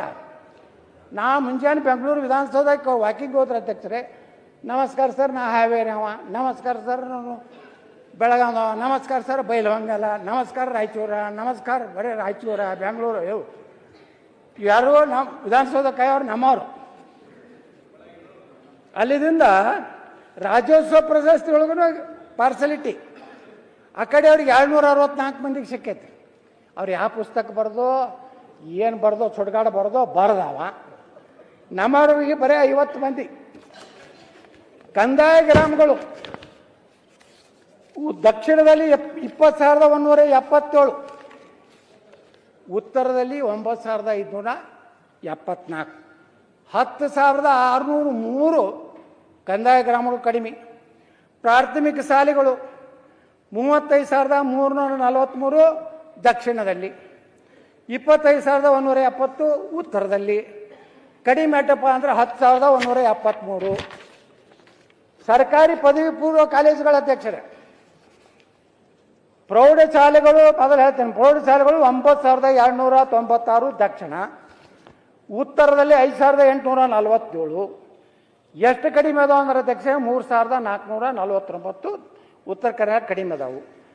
ಪದವಿ ಪೂರ್ವಕ ಸರ್ಕಾರಿ ಕಾಲೇಜುಗಳು ಉತ್ತರದಲ್ಲಿ ದಕ್ಷಿಣದಲ್ಲಿ 760, ಉತ್ತರದಲ್ಲಿ 476, 284 ಕಡಿಮೆ. ಡಿಗ್ರಿ ಕಾಲೇಜ್ ಅಧ್ಯಕ್ಷರೇ, ಇವತ್ತು ನಾ JH ಪಟೇಲ್ರನ್ನ ಮೊಹಿದ್ದೀನ್ ಒಬ್ಬರು ಎಜುಕೇಷನ್ ಮಿನಿಸ್ಟರ್ ಇದ್ರು, BA ಮೊಹಿದ್ದೀನ್ ಅಂತೇಳಿ. ನಾ 94ರಿಗೆ MLA ಆದಾಗ ಒಂದು ಪ್ರಶ್ನೆ ಹಾಕಿದ್ದೆ ಅಧ್ಯಕ್ಷರೇ. ವಿಜಯಪುರ ಅಖಂಡ ಬಿಜಾಪುರ ಇತ್ತು, ಬಾಗಲಕೋಟೆ ಕೂಡಿ. ವಿಜಯಪುರದಲ್ಲಿ ಸಕಲ ಸರ್ಕಾರಿ ಡಿಗ್ರಿ ಕಾಲೇಜ್ ಇರಲಿಲ್ಲ. ಏನೋ ಪುಣ್ಯಾತ್ಮರು ಸ್ವಾಮೀಜಿಗಳು, ಬಂತನಾಥ ಸ್ವಾಮಿಗಳು, ಯಾವ ಮಠಾಧೀಶರು, ಬೆಳಗಾವಿಯಲ್ಲಿ ಸಪ್ತ ಋಷಿಗಳು, ಬಿಜಾಪುರದಲ್ಲಿ ಬಂತನಾಥ ಸ್ವಾಮಿಗಳು, ಹೈದರಾಬಾದ್ ಕರ್ನಾಟಕದಲ್ಲಿ ಹೈದರಾಬಾದ್ ಕರ್ನಾಟಕ ಶಿಕ್ಷಣ ಸಂಸ್ಥೆ ಇದ್ದು ಅಂತೇಳಿ ನಮ್ಮ ಮಕ್ಕಳು ಡಿಗ್ರಿ ಕಾಲೇಜು ಅಖಂಡ ಜಿಲ್ಲೆ ಬಿಜಾಪುರ ಎಷ್ಟಿತ್ತು ಅಧ್ಯಕ್ಷರಾದರೆ ಇಡೀ ಭಾರತದಲ್ಲಿ 2ನೇ ಭೌಗೋಳಿಕವಾಗಿ ದೊಡ್ಡ ಜಿಲ್ಲೆ ಬಿಜಾಪುರ. ಆದ್ರೆ ಒಂದು ಸರ್ಕಾರಿ ಡಿಗ್ರಿ ಕಾಲೇಜ್ ಇರಲಿಲ್ಲ. ನಾ MLA ಆಗೋರಿಗೆ ಅವಾಗ ಪಾಪ ಮೊಹಿದ್ದೀನ್ ಅವರು ನಾನು ನೆನೆಸ್ಕೋತೇನೆ. ನನಗೆ ಕೇಳಿದ್ರು, ಏನು ಯತ್ನಾಳ್ ನಿಮ್ಮ ಜಿಲ್ಲೆಯಲ್ಲಿ ಜಿಲ್ಲಾ ಕೇಂದ್ರದಲ್ಲಿ ಒಂದು ಡಿಗ್ರಿ ಕಾಲೇಜ್ ಇಲ್ಲ? ಅವಾಗ ಮೊಹಿದ್ದೀನ್ JH ಪಟೇಲ್ ಇದ್ದಾಗ, ಸಿದ್ದರಾಮಯ್ಯನವರು ಉಪಮುಖ್ಯಮಂತ್ರಿ ಇದ್ದಾಗ ನಮ್ಗೆ ಮಂಜೂರಾಯ್ತಾ ಇತ್ತು. ಸರ್ಕಾರಿ ಕಾನೂನು ಕಾಲೇಜುಗಳು 58 ಈ ಕಡೆ, ಉತ್ತರ ಕರ್ನಾಟಕ 34, 24 ಕಡಿಮೆ. ಮೆಡಿಕಲ್ ಕಾಲೇಜ್ ಅಧ್ಯಕ್ಷರೇ 519 ಮೆಡಿಕಲ್ ಕಾಲೇಜು ದಕ್ಷಿಣದಲ್ಲಿ, 182 ಮೆಡಿಕಲ್ ಕಾಲೇಜು ಉತ್ತರದಲ್ಲಿ, 337 ತಾಂತ್ರಿಕ ಶಿಕ್ಷಣ ಸಂಸ್ಥೆಗಳು 154 ದಕ್ಷಿಣ, 45 ಉತ್ತರ, 109 ಕಡಿಮೆ. ಆರೋಗ್ಯ ಘಟಕಗಳು 31 ದಕ್ಷಿಣ, 9 ಉತ್ತರ, 22 ಕಡಿಮೆ. ಸರ್, ಆರೋಗ್ಯ ಉಪಕೇಂದ್ರಗಳು ಅಧ್ಯಕ್ಷರೇ, ಕರ್ನಾಟಕ ಉಪಕೇಂದ್ರಗಳು ಸುಮ್ಮನೆ ಮೆಡಿಕಲ್ ಕಾಲೇಜ್ 5,585. ಉತ್ತರ ಕರ್ನಾಟಕದಲ್ಲಿ 3,600. ಪ್ರಾಥಮಿಕ ಆರೋಗ್ಯ ಕೇಂದ್ರಗಳು ದಕ್ಷಿಣದಲ್ಲಿ 1,496, ಉತ್ತರದಲ್ಲಿ 875. ಸಮುದಾಯ ಆರೋಗ್ಯ ಕೇಂದ್ರ ಸ್ವಲ್ಪ ಈಕ್ವಲ್ ಇದೆ ಅಧ್ಯಕ್ಷರೇ. ಆಹಾರ ನಾಗರಿಕ ಪೂರೈಕೆ ಗೋದಾಮುಗಳು ದಕ್ಷಿಣದಲ್ಲಿ 123, ಉತ್ತರದಲ್ಲಿ 85, 38 ಕಡಿಮೆ. ಅಂಗನವಾಡಿಗಳು ಈಕ್ವಲ್ ಇದೆ, ನಾನು ಅಂಗನವಾಡಿ ಇಲ್ಲ, 35,398. ಉತ್ತರ ಕರ್ನಾಟಕದಲ್ಲಿ 34,544. ಯಾರೀ ನಿಮ್ಮಂಗೆ ನಾವು ಉತ್ತರ ಕನ್ನಡ ದಕ್ಷಿಣ ಕನ್ನಡ ಹಂಗೇನು ಮಾಡೋದಿಲ್ಲ. ನಾ ಇಡೀ ಕರ್ನಾಟಕ ಒಂದೇ ಇರ್ಬೇಕನ್ನೋ ಅಂದಿನಿ. ಅಂತಾರಾಷ್ಟ್ರೀಯ ವಿಮಾನ ನಿಲ್ದಾಣ ಅಧ್ಯಕ್ಷರೇ, ಈ ಬೆಂಗಳೂರಿನಾಗ ಒಂದು ಐತಿ. ಅನಂತಕುಮಾರ್ ಅವರು SM ಕೃಷ್ಣ ಅವರಿದ್ದಾಗ ಈ ಬೆಂಗಳೂರು ಮೆಟ್ರೋ ಬಂದಿದ್ದು, SM ಕೃಷ್ಣ ಅನಂತಕುಮಾರ್ ಅವರು ಒಂದು ಕಾಂಬಿನೇಷನ್ ಏನಿತ್ತಲ್ಲ, ಇವತ್ತೇನು ನಮ್ಮ ಮೆಟ್ರೋ ಆಗಿದೆಯಲ್ಲ, ಅವರಿಬ್ಬರಿಗೂ ಗೌರವ ಸಲ್ಲಿಸ್ಬೇಕು. ಯಾರಿಗಂದ್ರೆ SM ಕೃಷ್ಣ ಅವ್ರಿಗೆ ಮತ್ತು ನಮ್ಮ ಅನಂತಕುಮಾರ್ ಅವ್ರಿಗೆ. ಅನಂತಕುಮಾರ್ ನಿಜವಾಗಿ ಕರ್ನಾಟಕಕ್ಕೆ ಹೆಚ್ಚು ಕೇಂದ್ರದಿಂದ ಕೆಲಸ ಮಾಡಿಕೊಟ್ಟಂಥವ್ರು. ಇವತ್ತು ನಾನು ಅನಂತಕುಮಾರ್ ಅವ್ರನ್ನ, ದಿವಂಗತ ಅನಂತಕುಮಾರ್ನ ಈ ಸಂದರ್ಭದಲ್ಲಿ ನಾನು ನೆನೆಸಲಿಕ್ಕೆ ಬಯಸ್ತಾ ಇದ್ದೀನಿ. ಆದರೆ ಅಂತಾರಾಷ್ಟ್ರೀಯ ಇನ್ನೊಂದು ವಿಮಾನ ನಿಲ್ದಾಣ ಮತ್ತು ಬೆಂಗಳೂರಿಗೆ, ಅಂದರೆ ಬೆಳಗಾವಿ, ಧಾರವಾಡ, ನರ್ಬೇಕು ಎಲ್ಲಿಯೂ ಇಂಟರ್ನ್ಯಾಷನಲ್ ಏರ್ಪೋರ್ಟ್ ಬೇಡವಾ? ಒಂದು IT-BT ಮಂಗಳೂರು ಬಿಡ್ರಿ, ಬೆಂಗಳೂರು ನಾನು ತುಲನಾತ್ಮಕ ಮಾಡ್ಲಿಕ್ಕತ್ತಿದ್ದು ಉತ್ತರ ಕರ್ನಾಟಕ, ದಕ್ಷಿಣ ಕರ್ನಾಟಕ. ಮಂಗಳೂರಿಗೆ ಹಾಕಿದ್ದಕ್ಕೆ ನಮ್ಗೇನು ತೊಂದರೆ ಇಲ್ಲ. ಅದೇ ರೀತಿ ಇಲ್ಲಿ ಒಟ್ಟು 120 ದಿವಸ ನಡೆದೈತೆ ರೀ. ಈ ಏನು ಸುವರ್ಣಸೌಧ ಕಟ್ಟೋದಕ್ಕಿಂತ ಮೊದಲು ಹಿಡಿದು ಬರೇ ಅಧಿವೇಶನಗಳು 120 ದಿವಸ ನಡೆದೈತೆ ಅಧ್ಯಕ್ಷರೇ. ಅದೇ ರೀತಿ ಇವತ್ತು ಒಟ್ಟು ಇಲ್ಲಿ ತನ ಆದ ಮುಖ್ಯಮಂತ್ರಿಗಳೊಳಗೆ 21 ಜನ, ಇವತ್ತು ಏನೋ 14 ಜನ ದಕ್ಷಿಣ ಕರ್ನಾಟಕ, ಉತ್ತರ ಕರ್ನಾಟಕದ 7 ಜನ ಯಾರೂ ಪೂರ್ಣ ಅವಧಿ ಮುಗಿಸಲಾರದು. ಅದೇ ರೀತಿ ಈ ಒಂದು ಸಂದರ್ಭದಲ್ಲಿ ನಾನು ಅಧ್ಯಕ್ಷರೇ, ಇವತ್ತು ಏನು ಉಳಿದ ಎಲ್ಲ ಒಂದು ಸಮಸ್ಯೆ ಜೊತೆಗೆ ಇವತ್ತು ಆರೋಗ್ಯದಲ್ಲಿ ಅಧ್ಯಕ್ಷರೇ, ಇವತ್ತು ಕನಿಷ್ಠ 10,000 ಜನರಿಗೆ ಒಂದು ಪ್ರಾಥಮಿಕ ಆರೋಗ್ಯ ಕೇಂದ್ರ ಇದೆ, 5,000 ಜನರಿಗೆ. ಪಶು ಆಸ್ಪತ್ರೆಗಳು 5,000 ಪಶುಗಳಿಗೆ ಒಂದು ಆಸ್ಪತ್ರೆ ಇರಬೇಕೈತೆ. ಇವತ್ತು ಉತ್ತರ ಕರ್ನಾಟಕದಲ್ಲಿ 35ರಿಂದ 40 ಏನು 1,000ಕ್ಕೆ 1 ಪಶು ಆರೋಗ್ಯ ಕೇಂದ್ರ ಇದೆ. ಉತ್ತರ ಕನ್ನಡ ಕಾರವಾರನಲ್ಲಿ ಎಷ್ಟೋ ವರ್ಷದಿಂದ ಒಂದು ಸೂಪರ್ ಸ್ಪೆಷಾಲಿಟಿ ಹಾಸ್ಪಿಟಲ್ ಮಾಡ್ಬೇಕಂತೇಳಿ ಪ್ರಧಾನಮಂತ್ರಿಗಳು ರಕ್ತದಿಂದ ಬರ್ಕೊಡುವಂಥದ್ದು ಅಲ್ಲಿ ಅದಕ್ಕೆ ಡಾಕ್ಟರ್ಸ್ ಅಧಿಕಾರ ಮಾಡಿದ್ರು. ಇನ್ನೂವರೆಗೆ ಯಾವ ಸರ್ಕಾರನೂ ಇವತ್ತು ಮಾಡದೇ ಇರುವಂಥ ಪರಿಸ್ಥಿತಿಯಲ್ಲಿ ಅಧ್ಯಕ್ಷರೇ ಇವತ್ತು ನಾ ಹೇಳಿದೆ ಏನು ನೀರಾವರಿ ಭಾಳ ಪ್ರಮುಖವಾದಂಥ ನೀರಾವರಿ ಬಗ್ಗೆ ನಾನು ಬರ್ತೇನೆ. ಇಲ್ಲಿ ಏನಾಗಿದೆ ನೀರಾವರಿ ಹೇಳಿದ್ರು ನಿನ್ನೆ ಉಪಮುಖ್ಯಮಂತ್ರಿಗಳು 1,20,000 ಕೋಟಿ ರೂಪಾಯಿ ಬೇಕು. ಇವ್ರು ಎಷ್ಟು ಹಣ ಇಟ್ಟಿದ್ದಾರೆ ಈಗ ಹೇಳಿದ್ರು ಇನ್ನು 2 ದಿವಸದಲ್ಲಿ ಸಾಂಕೇತಿಕವಾಗಿ 40 ಲಕ್ಷ ನೀರಾವರಿ ಇದ್ದವರಿಗೆ, ಅಲ್ಲಿಂದ 25 ಲಕ್ಷ ಯಾರಿಗೆ ಏನು ಒಣ ಬೇಸಾಯದವರಿಗೆ, ಈ ರೀತಿ ಸುಮಾರು 1,33,867 ಎಕರೆ ಸಬ್ಮರ್ಜ್ ಆಗ್ತದೆ. ಅದರಲ್ಲಿ ನೀರಾವರಿ ಸಲುವಾಗಿ 75,563, ಅದೇ ರೀತಿ ಏನು ಪುನರ್ವಸತಿ ನಿರ್ಮಾಣಕ್ಕಾಗಿ 6,467, ಕಾಲುವೆ ನಿರ್ಮಾಣಕ್ಕಾಗಿ 51,837 ಎಕರೆ ಸೇರಿ 1,33,000. ಈ ಒಂದು ಕೆಲಸ ಇವತ್ತು ಏನು 2ನೇ ಹಂತದಲ್ಲಿ ಏನು ಅಧ್ಯಕ್ಷರೇ ಏನು ಕಾಲುವೆ ಮಾಡ್ಯಾರಲ್ಲ, ಇನ್ನೂವರೆಗೆ ಅವ್ರಿಗೆ ಪರಿಹಾರ ಕೊಟ್ಟಿಲ್ಲ. ನ್ಯಾಯಾಲಯಗಳಲ್ಲಿ ನಿನ್ನೆ ಆ ಅಸಿಸ್ಟೆಂಟ್ ಕಮಿಷನರ್ ಅವ್ರ ಆಫೀಸು ಕುರ್ಚಿ ಟೇಬಲ್ಲು ಕಂಪ್ಯೂಟರ್ ಎತ್ಕೊಂಡು ಟೆಂಪೋದಾಗ ಹೋಯ್ತು. ಇಲ್ಲಿ ಉಪಮುಖ್ಯಮಂತ್ರಿ ಉತ್ತರ ಕೊಡ್ತಾರೆ 10 ಲಕ್ಷದ 10 ಕೋಟಿ ಮಾಡ್ಯಾರ, ನಾ ಏನು ಕೊಡೋದಿಲ್ಲ. ಅದಕ್ಕೇನಾದ್ರು ಒಂದು ಫೈನಲ್ ಮಾಡಬೇಕಲ್ಲ. ಯಾವಾಗ 73, 74ರಲ್ಲಿ ಏನು ಇವತ್ತು ಅವಾರ್ಡ್ ಆಗಿವೆ ಅವುಗಳ ಸಹಿತ ಇವತ್ತು ಆಗಿಲ್ಲ.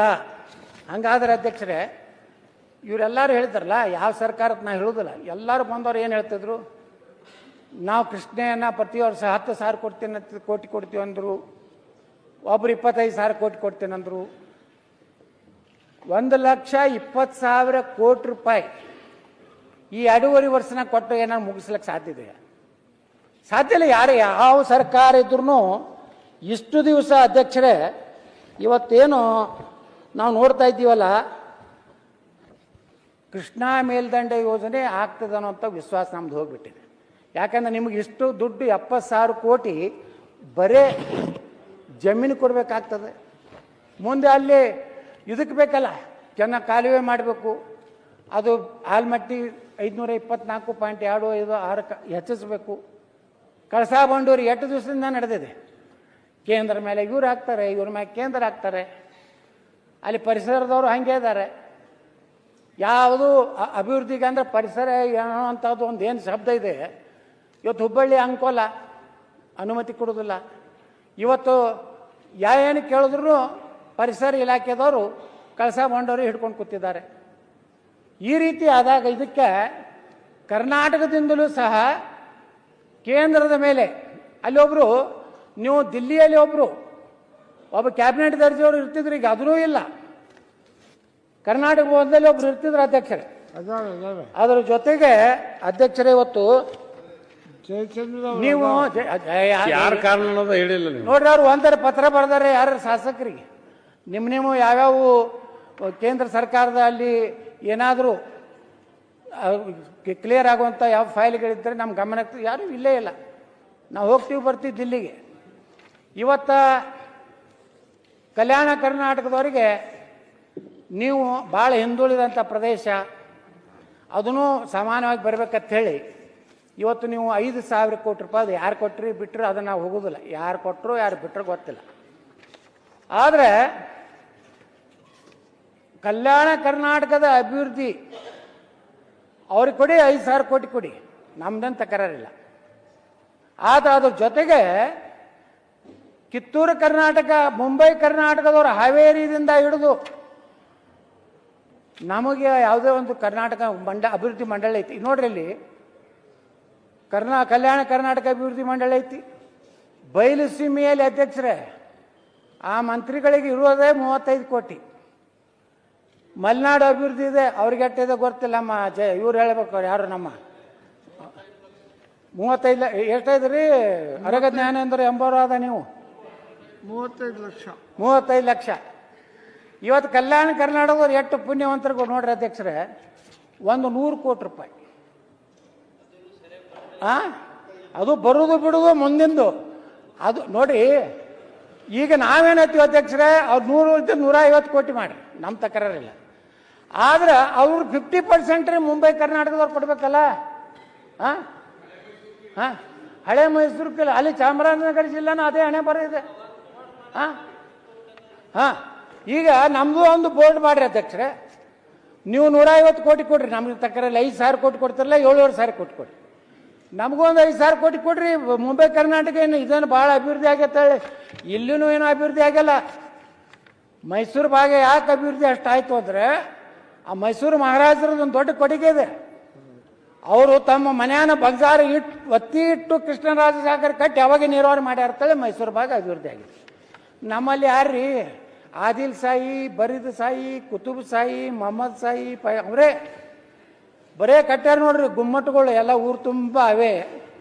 ಮ್ಯಾಗಿಂದ ಹಿಂಗೆ ಡ್ರೋನ್ ಬಿಟ್ರೆ, ನಾನು ಬಿಜಾಪುರದಾಗ ಒಮ್ಮೆ ನಮ್ಮ ಮುನಿರತ್ನ ಬಂದಿದ್ರು ಮಂತ್ರಿ ಇದ್ದಾಗ, ಅಧ್ಯಕ್ಷರೇ ನನಗೆ ಫೋನ್ ಮಾಡಿದ್ರು, ಆ ಹೆಲಿಕಾಪ್ಟರ್ನ ಬಂದು ಇಳಿದು ಯತ್ನಾಳಣ್ಣ ಇಷ್ಟು ಅದಾವಲ್ಲ ಎಲ್ಲ ಬರೇ ಗುಮ್ಮಟರೇ ಕಾಡ್ಸೋದು, ಇದ್ರಾಗ ನೀ ಹೆಂಗೆ ಆರಿಸಿ ಬರ್ತೀಯ ಅಂತ ಕೇಳಿದ್ರು. ಬಿಜಾಪುರ ಹಾಗೆ, ಬೀದರು ಹಾಗೆ, ಕಲಬುರಗಿ ಹಾಗೆ, ರಾಯಚೂರು ಹಾಗೆ, ಸ್ವಲ್ಪ ಬೆಳಗಾವ ಮುಂಬೈ ಸಮೀಪದಿಂದ ಡೆವಲಪ್ಮೆಂಟ್ ಆಯ್ತು. ಅದಕ್ಕೆ ನಾನು ಈ ಸರ್ಕಾರಕ್ಕೆ ಮಾನ್ಯ ಮುಖ್ಯಮಂತ್ರಿಗಳಿಗೆ ಆಗ್ರಹ ಮಾಡ್ತೀನಿ, ನಮ್ಮದು ಒಂದು ಕಲ್ಯಾಣ ಕರ್ನಾಟಕ ಹೆಂಗೆ ಮಾಡಿರಿ ಹಂಗೆ ಕಿತ್ತೂರು ಕರ್ನಾಟಕ ಅಭಿವೃದ್ಧಿ ಮಂಡಳಿ ಮಾಡಿ ನಮಗೂ ಪ್ರತಿಯೊಂದು MLAಗೆ 50 ಕೋಟಿ ಕೊಡ್ಬೇಕಂತ ಹೇಳಿ, ಯಾರು ಮುಂಬೈ ಕರ್ನಾಟಕದವ್ರು ಅವ್ರು ಚಪ್ಪಾಳಿ ಹೊಡಿತಾರೆ ತಿಳ್ಕೊಂಡು ನೀವು ಹೊಡಿಲ್ಲ ಅಂದ್ರೆ ಬಿಡಲಕ್ಕ. ಏನ್ರಿ ಕೊಂಡ್ರೆಡ್ಡಿ ಅವರ ಎಲ್ಲ ಕಟ್ಟದ ನೋಡ್ರಿ. ಅದಕ್ಕೆ ಅಧ್ಯಕ್ಷರೇ, ಇನ್ನು ಮುಂದಿನ ಅಧ್ಯಕ್ಷರೇ, ಇದು ಭಾಳ ಭಾಳ ಸೀರಿಯಸ್, ರೈತ ವಿರೋಧಿ, ರೈತರ ಬಗ್ಗೆ ಒಟ್ಟೆ ಕಾಳಜಿ ಇಲ್ಲಾರ್ದವ್ ಆ ವಿಷಯನೂ ಸತ್ಯವನ್ನು ನಾ ಇವತ್ತು ಹೇಳಬೇಕಾಗಿದೆ. ಅಲ್ಲ, ಕಳಸಾ ಬಂಡ್ರಿ ಯಾರಿಂದ ನಿಂತಂತ ಹೇಳಲ್ಲ. ಕಳಸಾ ಬಂಡೂರಿ ಹೇಳಿದ್ರಲ್ಲ, ಕೇಂದ್ರ ಮತ್ತು ರಾಜ್ಯ ಅಂತ ಎರಡು ಹೇಳಿದ್ರು ಅವರೇ. ನೋಡ್ರಿ, ಆ ನ್ಯಾಯಾಲಯದಾಗ ಪರಿಸರದ ಹೇಳ್ದಲ್ಲ, ನರೇಂದ್ರ ಸ್ವಾಮಿ ಅವ್ರ ಪರಿಸರ ಹೇಳಿಲ್ಲ, ದಿಲ್ಲಿ ಪರಿಸರ ಹೇಳಿದ್ದು. ಅಲ್ಲಿ ಹೋದ್ರೆ ಬರೀ ಇದೆ ಹಣೆ ಬರ. ಹಿಂದೆ KH ರಂಗನಾಥ್ ನೀವು ಯಾರಿಗೆ ಮಾತಾಡ್ತೀವಿ ಅಧ್ಯಕ್ಷರೇ, ತಾವು ನೋಡ್ತೀವಿ, ನೀವು ನಿಮ್ ಕಡೆ ಬಹಳ ಗಂಭೀರವಾಗಿ ನೋಡ್ತಾ ಇದ್ದೀನಿ, ತಾವು ನಗ್ತಾ ಇಲ್ಲ, ಅದಕ್ಕೆ ನನಗೆ ಸಮಸ್ಯೆ ಆಗಿದೆ. ಅಧ್ಯಕ್ಷರೇ, ಇವತ್ತು ಈ ಕರ್ನಾಟಕದ ಉತ್ತರ ಕರ್ನಾಟಕದಲ್ಲಿ ಸುಮಾರು 58 ಸಕ್ಕರೆ ಕಾರ್ಖಾನೆ. ಈ ರೈತರು ಮುಗ್ಧರಾದರೆ ಪಾಪ ಅವ್ರಿಗೇನೂ ಗೊತ್ತಿಲ್ಲ. ಕೆಲವೊಂದು ಸೋಕಾಲ್ಡ್ ಟೆಕ್ನಾಲಜಿ ಮತ್ತು ಏನದು ಎಲ್ಲ ತಿಳುವಂತಹ ಕೆಲವೊಂದು ಮಂದಿ ಅದಾರೆ, ಮೇಧಾವಿಗಳು. ಅವ್ರಿಗೆ ಏನು ಕೊಡ್ತಾರೆ, 1 ಟನ್ ಕಬ್ಬನ್ನು ನುರಿಸಿದ್ರೆ ಒಂದು ಸಕ್ಕರೆ ಕಾರ್ಖಾನೆಗೆ 14,500 ರೂಪಾಯಿ ಉಳಿತಾವು. ಮತ್ತು ರೈತರು ಅವಾಗ 3,500 ಬೇಡೋದು ಏನು ತಪ್ಪೈತೆ ಅಧ್ಯಕ್ಷರೇ? ನೀವು ಹೇಳ್ಬೇಕಲ್ಲ, 14,500 ರೂಪಾಯಿ ಒಂದು ಟನ್ನಿಗೆ ಉಳಿತಿದ್ರ, ಇವತ್ತಿನ ಎಲ್ಲ ಸಕ್ಕರೆ ಕಾರ್ಖಾನೆ ಮಾಲಕರು ಹೆಲಿಕಾಪ್ಟರ್ ಇಡ್ತಿದ್ರಿಲ್ರಿ ಲಕ್ಷ್ಮಣಣ್ಣವ್ರ? ಇರ್ತಿದ್ರಲ್ಲ? ಯಾಕೆ ಹೇಳ್ತಾರೆ ನೋಡ್ರಿ ಅಧ್ಯಕ್ಷರೇ, ನಾನು ಇಲ್ಲಿ ಲೆಕ್ಕನೇ ಕೊಡ್ತೀನಿ, ಇದನ್ನ ಚಾಲೆಂಜ್ ಮಾಡ್ತೀನಿ. ನನಗೆ 14,500 ರೂಪಾಯಿ ಒಂದು ಟನ್ನಿಗೆ ಉಳಿತಿದ್ರ, ಇವತ್ತು ನನ್ನ ಸಕ್ಕರೆ ಕಾರ್ಖಾನೆ ಅವರಿಗೆ ಮಾಡ್ಲಿಕ್ಕೆ ಕೊಡ್ತೇನೆ. ನಮ್ಮ ಸಕ್ಕರೆ ಕಾರ್ಖಾನೆ ಮಾಡಿದ್ವಿ ಅಧ್ಯಕ್ಷರೇ. 10 ವರ್ಷದಿಂದ P. ಚಿದಂಬರಂ ಅವರ ಮಗಳ ಒಂದು ಕಾರ್ಖಾನೆ, ಮೊದಲು ರಾಜರಾಜೇಶ್ವರಿ ಇತ್ತು, ಅವರು ಅಲ್ಲಿ ಮಾಡಲಿಕ್ಕೆ ಆಗಲಿಲ್ಲ, ಓಡೋದ್ರು. ಹೈದರಾಬಾದ್ ಒಂದು ಕಂಪ್ನಿ, ಅವ್ರು ಮಾಡಲಿಕ್ಕೆ ಆಗಲಿಲ್ಲ, ಓಡೋದು. ಯಾಕಂದ್ರೆ ಚಿದಂಬರಂ ಒಂದು ಅದಕ್ಕೆ ಭೂಮಿ ಪೂಜೆ ಮಾಡಿದ್ರು. 10 ವರ್ಷದಿಂದ ಪಂಜಾಬ್ ನ್ಯಾಷನಲ್ ಬ್ಯಾಂಕ್ನವ್ರ ಅಧ್ಯಕ್ಷರೇ ಆಕ್ಷನ್ ಕರೆದ್ರೆ ಒಬ್ಬರು ಅದಕ್ಕೆ ಟೆಂಡರ್ ಹಾಕಲಿಲ್ಲ. ಅಲ್ಲಿ ರೈತರು ಬಂದು ನನ್ನ ಮನೆಗೆ ಬಂದು ನಮ್ಮ ಬಸವರಾಜ್ ಪಾಟೀಲ್ ಸೇಡಮ್ಮನ ಕರ್ಕೊಂಡು ಬಂದು ಕೈ ಮುಗಿದು, ಏನಾರು ಮಾಡ್ರಿ, ಪುಣ್ಯ ಕಟ್ಕೋರಿ, ಈ ಕಾರ್ಖಾನೆ ಮಾಡ್ರಿ ಅಂತ ಹೇಳಿ ನಾವು ಕಾರ್ಖಾನೆ ಮಾಡಿದ್ರೆ, ಅಧ್ಯಕ್ಷರೇ ಇಡೀ ಕರ್ನಾಟಕದಲ್ಲಿ ಒಂದು ಮಾಡೆಲ್ನ ಕಾರ್ಖಾನೆ ಮಾಡಿದ್ದೀವಿ. ನಮಗೇನು ರೈತರು ದುಡ್ಡು ತಿನ್ಬೇಕನ್ನುವಂಥ ಅಷ್ಟು ಕೀಳು ಮಟ್ಟಕ್ಕೆ ಅವಶ್ಯ ಇಲ್ಲ. ಯಾಕಂದ್ರೆ ಲಕ್ಷ್ಮಣ ಸವದಿ ಅವರು ಕಾಟ ಹೊಡಿದ್ರ ಬಗ್ಗೆ ಮಾತಾಡಿದ್ರು. ರೈತರು ಆಯ್ತು, 2 ವರ್ಷ ನೋಡಿ. ಪಾಪ ಕಾಟ ಹೊಡಿದ್ರ ಬಗ್ಗೆ ಮಾತಾಡಿದ್ರು. ಆದ್ರೆ ಏನು ಕ್ರಮ ಆಯ್ತು? ನಾ ಹೇಳ್ತೇನೆ, ಬೇಕಾದಂಗೆ ಕಾಟ ಹಾಕ್ರಿ ನಾನು ಮುಂದೆ. ನಾ ಯಾರ ರೈತರನ್ನ ಕಾಟ ಹೊಡೆದು ಮೋಸ ಮಾಡಿ ರೊಕ್ಕ ಗಳಿಸೋ ಅವಶ್ಯಕತೆ ಇಲ್ಲ ಅಧ್ಯಕ್ಷರೇ. ಇವತ್ತು 1 ಟನ್ ಕಬ್ಬು ಅಧ್ಯಕ್ಷರೇ, ನಾನು ನಮ್ಮ ಭಾಗದ ಹೇಳ್ತೇನೆ, ನಾನು ಆ ಕಡೆ ರಿಕವರಿ ಹೆಚ್ಚಿರ್ಬೋದು ಬಿಡ್ಬೋದು, ಯಾರು ಮಾಡಿದ್ರು ಆ ಲೆಕ್ಕಾಚಾರನೇ ಹೇಳ್ತೀನಿ. ನಮ್ಮ ಕಡೆ 10.25 ರಿಕವರಿ ಇದೆ 1 ಟನ್ನಿಗೆ. 1 ಟನ್ನು ಕಬ್ಬು ನೂರಿಸಿದ್ರೆ ಇವತ್ತು 37 ರೂಪಾಯಿ ದಾಳಿನಿ ಇದೆ, 37, 38. ಎಷ್ಟು ಬರ್ತದಂದ್ರೆ 102 ಕಿಲೋ 0.50 ಸಕ್ಕರೆ ಬರ್ತದೆ. ಏಟಾಗ್ತದೆ ಅಧ್ಯಕ್ಷರೇ? 3895. ಮೊಲಾಸಿಸ್ ಕಾಕಂಬಿ ಅದು 1 ಟನ್ನಿಗೆ 45 kg ಮೊಲಾಸಿಸ್. ಇದನ್ನ ಇದು ಮಾಡಿದ್ರೆ 12.15 ಲೀಟರ್ ಇಥನಾಲ್ ಆಗ್ತದೆ. ಅದರಿಂದ 704 ರೂಪಾಯಿ ಬರ್ತದೆ. ಇದನ್ನ ಈ ಇಥನಾಲದ್ದು ಒಂದು ಡಿಸ್ಟಿಲರಿ ಹಾಕ್ಬೇಕಾದ್ರೆ ಅಧ್ಯಕ್ಷರೇ, ಎಷ್ಟು ಸಕ್ಕರೆ ಕಾರ್ಖಾನೆಗೆ ಹಣ ಹಾಕಿರ್ತೀವಿ, ಬಂಡವಾಳ ಹಾಕಿರ್ತೀವಿ, ಅಷ್ಟನ್ನು ಡಿಸ್ಟಿಲರಿ ಹಾಕ್ಬೇಕು. ಎಷ್ಟು ಬರ್ತದೆ ಅಧ್ಯಕ್ಷರೇ? 704 ರೂಪಾಯಿ. ವಿದ್ಯುತ್ ಮಾರಾಟ ಅವ್ರು ಲೆಕ್ಕ ಹೇಳ್ತಾರೆ, ಅವರು ಪಂಡಿತರು 6 ರೂಪಾಯಿಗೆ ಲೆಕ್ಕ ಹಾಕಿ ಹೇಳ್ತಾರೆ. ಇದೇ ಕರ್ನಾಟಕ ಸರ್ಕಾರ ನಮ್ದು 3 ರೂಪಾಯಿಗೆ ತಗೋದಿಲ್ಲ. ಇಲ್ಲಿ ಸಕ್ಕರೆ ಕಾರ್ಖಾನೆ ಮಾಲಕರು ಯಾರ್ಯಾರು ಅದಾರ ಎದ್ದು ಹೇಳ್ಬೋದು. ಯಾಕಂದ್ರೆ ನಾ ಹೇಳ್ತೀನಿ, ಇದು ಸತ್ಯವನ್ನು ಹೇಳ್ಬೇಕಾದ. ಇಲ್ಲಾಂದ್ರೆ ಏನಾಗೈತಿ, ಈ ರೈತರ ಹೋರಾಟವನ್ನ ತಮ್ಗೆ ಹೆಂಗ್ ಬೇಕು ಹಂಗೆ ಟ್ವಿಸ್ಟ್ ಮಾಡ್ತಾ ಇದ್ದಾರೆ. ನಮ್ದು 3 ರೂಪಾಯಿ ತಗೋತಾರೆ ಅಧ್ಯಕ್ಷರೇ. ಮಹಾರಾಷ್ಟ್ರ ಸರ್ಕಾರ 5 ರೂಪಾಯಿ 25 ಪೈಸೆ ಖರೀದಿ ಮಾಡ್ತದೆ. 75 ಪೈಸೆ ಸರ್ಕಾರ ಏನ್ರಿ ಲಕ್ಷ್ಮಣವ್ರ, 6 ರೂಪಾಯಿ 25 ಪೈಸೆ ಮಹಾರಾಷ್ಟ್ರದವರು ಕರೆಂಟ್ಗೆ ನಮ್ದು ತಗೊಂಡು ನಮಗೆ ರೊಕ್ಕ ಕೊಡ್ತಾರೆ ಅಧ್ಯಕ್ಷರೇ. ಆದರೆ ಇಲ್ಲಿ ನಮಗೆ ಆ ವಿದ್ಯುತ್ನಿಂದ 96 ರೂಪಾಯಿ ಬರ್ತದೆ. ಆ 96ರಲ್ಲಿ ಪರ್ ಯೂನಿಟ್ 60 ಪೈಸೆ ಮತ್ತೆ ಮುರ್ಕೋತಾರೆ. ಅಲ್ಲಿಂದ ಬಗ್ಯಾಸ್ ಅಂತ ಹೇಳ್ತಾರೆ. ಕಬ್ಬು ಕೃಷಿಂಗ್ ಆದ್ಮ್ಯಾಗ ಎಷ್ಟು ಕಾರ್ಖಾನೆ ನಡಿಲಾಕ ಉಪಯೋಗ ಆಗಿ ಎಷ್ಟು ಉಳಿತದಲ್ಲ, ಅದರಿಂದ 140 ರೂಪಾಯಿ ಬರ್ತದೆ. ಪ್ರೆಸ್ಮೆಂಟ್ ಮೊದಲು ಏನು ಮಾಡ್ತಿದ್ರು ರೈತರು, ತಮ್ಮ ಹೊಲಗಳಿಗೆ ಹೋಯ್ತಿದ್ರು, ಹೊಲಕ್ಕೆ ಹಾಕ್ತಿದ್ರು. ಈ ಪರಿಸರ ಇಲಾಖೆದವ್ರು ಅದಕ್ಕೆ ರಿಸ್ಟ್ರಿಕ್ಟ್ ಮಾಡ್ಯಾರ, ಹಾಕ್ತಕ್ಕದಲ್ಲ. ಅಂದರೆ 4847 ರೂಪಾಯಿ 1 ಟನ್ನು ಕಬ್ಬು ಕ್ರಷಿಂಗ್ ಮಾಡಿದ್ರೆ ಒಂದು ಕಾರ್ಖಾನೆಗೆ ಬರುವಂಥ ಆದಾಯ. ಇನ್ನು ಅಧ್ಯಕ್ಷರ ಖರ್ಚುನೂ ಹೇಳ್ಬೇಕಲ್ಲ. ಇದು ಏನದ ಅಥೆಂಟಿಕೇಟ್ ಇದೆ. ಇದು ಬೇಕಾದ್ರೆ ನಾನು ಈ ಸರ್ಕಾರಕ್ಕೆ ಆಗ್ರಹ ಮಾಡ್ತೀನಿ. ಅದೇನು 14,500 ರೂಪಾಯಿ ನೀವು ಹೇಳ್ಯಾರಲ್ಲ, ರೈತರು ತಲೆ ಕೆಡ್ಸಾರಲ್ಲ, ಅವ್ರಿಗೆ ನಾ ಹೇಳ್ತೀನಿ, ಅದನ್ನು ಪ್ರೂವ್ ಮಾಡಬೇಕು. ಇಲ್ಲಕಂದ್ರೆ ಅವ್ರ ಮ್ಯಾಗ ಕೇಸ್ ಹಾಕ್ಬೇಕು. ಇಲ್ಲಕಂದ್ರೆ ರೈತರನ್ನ ಸುಮ್ಮನೆ ಬೆಂಕಿ ಹಚ್ಚಿದ್ರು. ಉಗಾರ್ ಶುಗರ್ ಫ್ಯಾಕ್ಟ್ರಿಯಾಗ ಟ್ರ್ಯಾಕ್ಟರ್ಗಳಿಗೆ ಬೆಂಕಿ ಹಚ್ಚಿದ್ರು. ಯಾರು ರೈತರು ಹಚ್ಕೋತಾರೆ ಅಧ್ಯಕ್ಷರ? ಉದ್ದೇಶಪೂರ್ವಕವಾಗಿ ರೈತರ ಹೋರಾಟವನ್ನ ಹಾದಿ ಬಿಡಿಸ್ಬೇಕಂತೇಳಿ ಭಾಷಣ ಮಾಡೋರು ಭಾಳ ಮಂದಿ ಆದಾರೆ. ಹೋಗಲ್ಸ್ತ ಭಾಳ ಮಂದಿ ಮಾತಾಡ್ತಾರೆ. ಒಬ್ಬ ಕಲಬುರಗಿಯಾಗ ಒಬ್ಬ ಮಾತಾಡ್ದ, ಅವ ಯಾರು ಎಕ್ಸಾಂಪಲ್ ಒಂದು ರೇಣುಕಾ ಶುಗರ್ನಾಗಿದ್ದ, ಅವ ಈಗ ಹಸಿರು ಟಾವೆಲ್ ಹಾಕೊಂಡು ಕೂಡಲೇ ರೈತ ಏನು ಮಾತಾಡಿದ ಗುರ್ತೈತೇನ ಅಧ್ಯಕ್ಷರೇ? 3,500 ಕೊಡದೇ ಇದ್ದರೆ ಸಕ್ಕರೆ ಕಾರ್ಖಾನೆಗೆ ಬೆಂಕಿ ಹಚ್ತೀವಿ. ಸರ್ಕಾರಿ ಕಾರ್ಖಾನೆಗೆ ಬೆಂಕಿ ಹಚ್ಚಿದ್ರೆ ಆ ರೈತನ ಕಬ್ಬು ಯಾಕೆ ತಗೋತಾರೆ? ಬಾಯಾಗ ತಾಳಿಲ್ಲ ಮೇಲೆ ಬಾಯಿಗೆ ಬಂದಂಗೆ ಮಾತಾಡೋದು. 3,500 ರೂಪಾಯಿ ಕೊಡ್ಬೇಕಂತ ಹೇಳ್ತೀರಿ. ಇವತ್ತು ನೀವು FRP ರೇಟ್ ಅಂತ ಹೇಳ್ತೀರಿ. FRP ರೇಟ್ ಏನೈತಿ? 3,550 ರೂಪಾಯಿ. 3,550 ರೂಪಾಯಿ ಒಳಗೆ ಹಾರ್ವೆಸ್ಟಿಂಗ್ ಆ್ಯಂಡ್ ಟ್ರಾನ್ಸ್ಪೋರ್ಟ್ 900 ರೂಪಾಯಿ ಕೂಡಿದೆ. ಹಾಗಾದ್ರೆ ಕೇಂದ್ರ ಸರ್ಕಾರ ಸಕ್ಕರೆ ಬೆಲೆಯನ್ನು ಕನಿಷ್ಠ 45 ರೂಪಾಯಿ ಕಡಿಮೆ ಆಗದಂತೆ ಎಕ್ಸ್ಪೋರ್ಟಿಗೆ ಇವತ್ತು ಸಪೋರ್ಟ್ ಮಾಡೋಂತ. ಇವತ್ತು ನೋಡ್ರಿ, ಇಲ್ಲಿ ನಾವು ಇಥನಾಲ್ ಫ್ಯಾಕ್ಟ್ರಿ ಇದೆ ನಮ್ಮದೇ. ಪ್ರತಿ ವರ್ಷ ನಾ 12 ಕೋಟಿ ಲೀಟ್ರು ಇಥನಾಲ್ ನಾ ತಯಾರು ಮಾಡ್ತೀನಿ. ಮೊನ್ನೆ ನನಗೆ ಒಂದು ವರ್ಷದ ಟೆಂಡರ್ ಆಗಿದೆ 3 ಕೋಟಿ 15 ಲಕ್ಷ ಲೀಟ್ರು. ಇನ್ನು ಉಳ್ಕಿದ ಅದಕ್ಕೆ ಚಲ್ಬೇಕಾ ಅಧ್ಯಕ್ಷರೇ? ನೀವಿಲ್ಲಿ ಹೇಳ್ತೀರಿ, ಇಲ್ಲಿ ಕೂತು ಹೇಳಿದ್ರು ನಮ್ಮ ಮುಖ್ಯಮಂತ್ರಿಗಳು, ಎರಡು 3 ಫ್ಯಾಕ್ಟ್ರಿ ಮಾಡಿರಲ್ಲ ಅಂತ. ಯಾರು ಮಾಡೋದವ್ರ ಬಗ್ಗೆ ತನಿಖೆ ಮಾಡ್ತೀರಿ? ಒಂದೊಂದೇ ಫ್ಯಾಕ್ಟ್ರಿ ಇಟ್ಟು ಕಷ್ಟ ರೈತರು ನೋಡಿಕೊಂಡು ಮಾಡಿದವ್ರು ಎಲ್ಲರೂ ಲಾಭದಾಗಿಲ್ಲ ಅದಾರ ಅನ್ನೋಂಥದ್ದು. ಇವತ್ತು ಮುಖ್ಯಮಂತ್ರಿಗಳು ಬರೇ ರೈತರ ಸಭೆ ಮಾಡಿದ್ರು. ಕಾರ್ಖಾನೆಗಳ ಸಮಸ್ಯೆ ಏನಂತ 3 ಸಲ ದಕ್ಷಿಣ ಭಾರತ ಸಕ್ಕರೆ ಕಾರ್ಖಾನೆಯ ಅಸೋಸಿಯೇಷನ್ದವ್ರು ಮನವಿ ಮಾಡಿಕೊಂಡ್ರೆ ಮುಖ್ಯಮಂತ್ರಿಗಳು ಕ್ಯಾರಿ ಅಲ್ಲಿಲ್ಲ.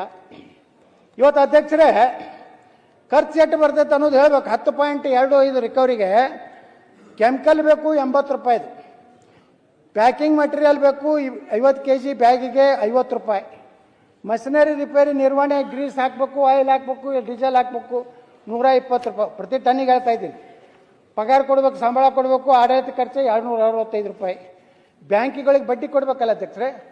ಇವತ್ತೇನಾದರೂ ಕರ್ನಾಟಕದ ಸಕ್ಕರೆ ಕಾರ್ಖಾನೆಗಳು ಲಾಸ್ ಆದರೆ, ಲಾಸ್ ಆಕ್ಟಿವಿಟಿ ಆಗೋದಿಲ್ಲ ಅಧ್ಯಕ್ಷರೇ. ಕನಿಷ್ಠ ಒಂದೊಂದು ಕಾರ್ಖಾನೆ ನೀವು ಏನು ಬೆಂಬಲ ಇವತ್ತು ಹೇಳಿರಲ್ಲ, ಇದಾದರೆ 200 300 ಕೋಟಿ ರೂಪಾಯಿ ಒಂದೊಂದು ಕಾರ್ಖಾನೆಗಳು ಲಾಸ್ ಆಗ್ತವೆ. ಅದರ ಬಡ್ಡಿ 700 ರೂಪಾಯಿ ಆಗ್ತದೆ ಒಂದು ಟನ್ನಿಗೆ. ಡಿಪ್ರಿಸಿಯೇಷನ್ 165 ರೂಪಾಯಿ ಆಗ್ತದೆ. ಇದನ್ನೆಲ್ಲ ನೋಡಿದಾಗ ಅಧ್ಯಕ್ಷರೇ, 1 ಟನ್ ಕಬ್ಬನ್ನು ಇವತ್ತಿನ ನೀವು ಏನು ಬೆಂಬಲ ಏನು ನಿರ್ಣಯ ಮಾಡಿ ಬೆದರಿಸಿ, ಡಿ ಸಿಗಳು ಬೆದರಿಕೆ ಹಾಕಿ ನಮ್ಮ ಕಡೆ ಸಹಿ ತೊಗೊಂಡ್ರು. ಬೆದರಿಕೆ ಹಾಕಿದ್ರು, ಮಾಡದೇ ಇದ್ರೆ ನಿಮ್ಮ ಬಂದ್ ಮಾಡ್ತೀವಿ, ನಿಮ್ಮ ಪರಿಸರದಿಂದ ನೋಟಿಸ್ ಕೊಡ್ತೀವಿ. ಎಲ್ಲಿಗೆ ತರೋದಿರಿ ನೀವು ಕಾರ್ಖಾನೆಗಳನ್ನ? ಬಂದ್ ಮಾಡಿಸಿದ್ರಪ್ಪ. ಏನು ಸಾಧನೆ ಏನು ಮಾಡ್ತೀರಿ ನೀವು? ಎಲ್ಲ ಕಬ್ಬುಗಳು ಎಲ್ಲಿ ಹೋಗ್ಬೇಕು ಅಧ್ಯಕ್ಷರೇ? ಇವತ್ತ ನಮ್ಮ ನಿತಿನ್ ಗಡ್ಕರಿ ಅವರೊಬ್ಬರು ಈ ದೇಶದಲ್ಲಿ ಅತ್ಯಂತ ಶ್ರೇಷ್ಠ ಒಬ್ಬ ಮಂತ್ರಿ. ಇವತ್ತು ಭಾರತ ಇಷ್ಟು ಶ್ರೇಷ್ಠ ಆಗ್ಲಿಕ್ಕೆ ಕಾರಣ ನಿತಿನ್ ಗಡ್ಕರಿ ಅವರು ದೊಡ್ಡ ಕೊಡುಗೆ ಭಾರತಕ್ಕಿದೆ ಅನ್ನೋಂಥ ನಾನು ಮೆಚ್ಚಬೇಕಾಗ್ತದೆ. ಇಥನಾಲ್ ಅನ್ನುವಂಥದ್ದು ತೆಗೆದೇ ಇದ್ದಿದ್ರೆ ಈ ರೈತರಿಗೆ ಯಾರು 3 ಸಾರಿ ಯಾರೂ ಕೊಡ್ತಿರಲಿಲ್ಲ. ಇವತ್ತು ಏನಾಗಿದೆ ಅಧ್ಯಕ್ಷರೇ, ಈಗೇನು ಹೊರಗಿಂದ ಗಲ್ಫ್ ಕಂಟ್ರಿದಿಂದ ಬರ್ತೈತಲ್ಲ ಅಧ್ಯಕ್ಷರೇ, ಅಲ್ಲಿ ಏನು ನಮ್ಮ ಇಂಡಿಯನ್ ಆಯಿಲ್ ಕಾರ್ಪೊರೇಷನ್ನು BPCL ಏನು ಹೆಡ್ಗಳು ಅದಾರಲ್ಲ ಅವ್ರಿಗೆ ಸಿಗ್ತದೆ. ಪರ್ಸೆಂಟೇಜ್ ಬರೋದು ಅದು ಹೊರಗಿಂದ ಏನು ಬರ್ತೈತೆ ಮಾಲ. ಈಗ ನಿತಿನ್ ಗಡ್ಕರಿ ತಂದ ಪಾಲಿಸಿನ ಹಾಳು ಮಾಡ್ಬೇಕಂತೇಳಿ ಟೋಟಲಿ 28% ಅಷ್ಟೇ ನಮ್ಮ ಇಥನಾಲನ್ನು ಖರೀದಿ ಮಾಡ್ತೀವಿ ಅನ್ನೋಂಥ ಆಗಿದ್ರಿಂದ ಹೋಗಿ ಅಲ್ಲಿ ಭಾಷಣ ಮಾಡ್ತಾರಲ್ಲ, 3.5 ಸಾವಿರ ಕೊಡದೇ ಇದ್ರೆ ಉಗ್ರ ಹೋರಾಟ ಮಾಡ್ತೀವಿ, ಉಪವಾಸ ಮಾಡ್ತೀವಿ, ರಾತ್ರಿ ಇಲ್ಲೇ ಮಕ್ಕೋತೀವಿ ಏನು ಹೋರಾಟ ಮಾಡ್ತಾರಲ್ಲ, ಬೆಂಕಿ ಹಚ್ತೀವಿ. ಕಾರ್ಖಾನೆಗಳ ಸಮಸ್ಯೆ ಕೇಳಿದ್ರೆ ಮುಖ್ಯಮಂತ್ರಿಗಳೇ, ಏನು ಕಾರ್ಖಾನೆಗಳು ಉಳಿಯಬಾರ್ದಾ? ಈಗ 3.5 ಸಾವಿರ ರೂಪಾಯಿ ಕೊಡು ಅಂತ ಹೇಳಿಬಿಟ್ರಿ. ಇವತ್ತು 14,000 1 ಟನ್ನಿಗೆ ಉಳಿತೈತೇನು ಹೇಳ್ತಾರಲ್ಲ, ಆ 14,000 ಉಳಿತಿದ್ರ ನಾ ಇದೇ ಸದಂತ ಘೋಷಣೆ ಮಾಡ್ತೀನಿ, 5,000 ರೂಪಾಯಿ ಟನ್ ನಾನು ಕೊಡ್ಲಕ್ಕೆ ರೆಡಿ ಇದ್ದೀನಿ. ಸಾಧ್ಯತೆ ಅಧ್ಯಕ್ಷರೇ ಅದಕ್ಕೆ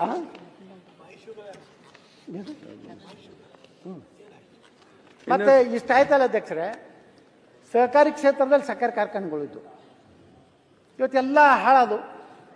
ಇವತ್ತು ಮೈಸೂಗರ್ ಏನಾಯ್ತು, ಪಾಂಡವಪುರ ಏನಾಯ್ತು, ಅಲ್ಲಿ ಬೀದರ್ನಲ್ಲಿ ಬೀದರ್ ಯಾವುದು ಸಹಕಾರಿ ಸಕ್ಕರೆ ಕಾರ್ಖಾನೆ ಏನಾಯ್ತು. ಎಲ್ಲ ಲೀಸ್ಗಳನ್ನು ಯಾರಿಗೆ ಕೊಟ್ರಿ? ಪ್ರೈವೇಟ್ ಕಂಪ್ನಿ ಕೊಟ್ರಿ. ಯಾಕೆ ಕೊಟ್ರಿ? ಅಲ್ಲಿ ರೈತರೇ ಶೇರ್ ಹೋಲ್ಡರ್ ಇರ್ತಿರಲ್ಲ, ಸಹಕಾರಿ ಕ್ಷೇತ್ರದಾಗ ಶೇರ್ ಹೋಲ್ಡರ್ ಯಾರು? ಕಬ್ಬು ಬೆಳೆಯುವ ಬೆಳೆಗಾರನೇ ಶೇರ್ ಹೋಲ್ಡರ್. ಲಾಸ್ ಆದಾಗ ಆಡಳಿತ ಮಂಡಳಿನೇ ಯಾಕೆ ನೀವು ಎನ್ಕ್ವೈರಿ ಮಾಡಲಿಲ್ಲ? ಈಗೇನು ಹೇಳ್ತಿರಲ್ಲ, ನಿಂತು ಭಾಷಣ ಹೊಡಿತಿರಲ್ಲ ರೈತರ ನಡಬರ್ಕ್ ನಿಂತು. ನಿಮ್ಮ ಕಾರ್ಖಾನೆ ರೈತರ ಇವತ್ತು ಹಾವೇರಿ ಬಲ್ಲಿ ನಮ್ದು ಯಾರು ಇದು ಇತ್ತಲ್ಲ, ಯಾವುದೋ ಕಾರ್ಖಾನೆ ಅದು ಹಾನಗಲ್ದ ಕ್ಷೇತ್ರದಾಗ ಹಾವೇರಿದು. ಪಾಪ ನಿಮ್ಗೆ ಹೇಳ್ತೀನಿ ಅಧ್ಯಕ್ಷರೇ, ಇವತ್ತು ಮುದೋಳ ರನ್ನ ಸಕ್ಕರೆ ಕಾರ್ಖಾನೆ ನೀವು ತಗೋರಿ ಅಡ್ಡಾಡಿದ್ರು ಗೋವಿಂದ ಕಾರಜೋಳ್ರು ನೋಡಿ ಅಧ್ಯಕ್ಷರೇ. ಒಂದು ಸೈಡ್ ಇವತ್ತು ನೋಡ್ರಿ ನನ್ನ ವಿರುದ್ಧ ಕೆಲವೊಂದು ಮಂದಿ ರೈತ ವಿರೋಧಿ ತಾಕತ್ತಿದ್ರೆ 3.5 ಸಾವಿರ ಕೊಡಿ, ನೀನು ದಮ್ ಇದ್ರೆ ಅಂತ ಹಾಕಿಸ್ತಾರೆ. ಯಾರು ಹಾಕಿಸ್ತಾರ ಅನ್ನೋದು ನಾ ಹೇಳೋದು ಬೇಕಾಗಿಲ್ಲ. ಈ ದಮ್ಮ ನಂದು ಕೇಳೋರು ನೀವು ಒಂದು 10 ಕಾರ್ಖಾನೆ ಮಾಡ್ಬೋದಾಗಿತ್ತಲ್ಲ ಈ ರಾಜ್ಯದಾಗ. ನನ್ನ ತಾಕತ್ ಕೇಳೋರು 10 ಕಾರ್ಖಾನೆ ಖರೀದಿ ಮಾಡ್ಬೋದು. ಎಲ್ಲೆಲ್ಲೋ ಆಸ್ತಿ ಮಾಡ್ರಿ, ಎಲ್ಲಿ ದುಬೈದಲ್ಲಿ ಮಾರಿಸಸ್ನಲ್ಲಿ ಆಸ್ತಿ ಮಾಡ್ರಿ. ನಿಮ್ಮ ರೈತರ ಬಗ್ಗೆ ಇಟ್ಟು ಕಾಳಜಿ ಇತ್ತಂದ್ರೆ 10 ಸಕ್ಕರೆ ಕಾರ್ಖಾನೆ ಮಾಡಿ ಒಂದು 3,500 4,000 ಕೊಡ್ರಿ. ಯಾರೋ ಕಾರ್ಖಾನೆಗಳು ನೋಡ್ರಿ ಪಾಪ ಎಷ್ಟೋ ಮಂದಿ ಇಲ್ಲಿ ಕಾರ್ಖಾನೆಯವ್ರು ಅದಾರ.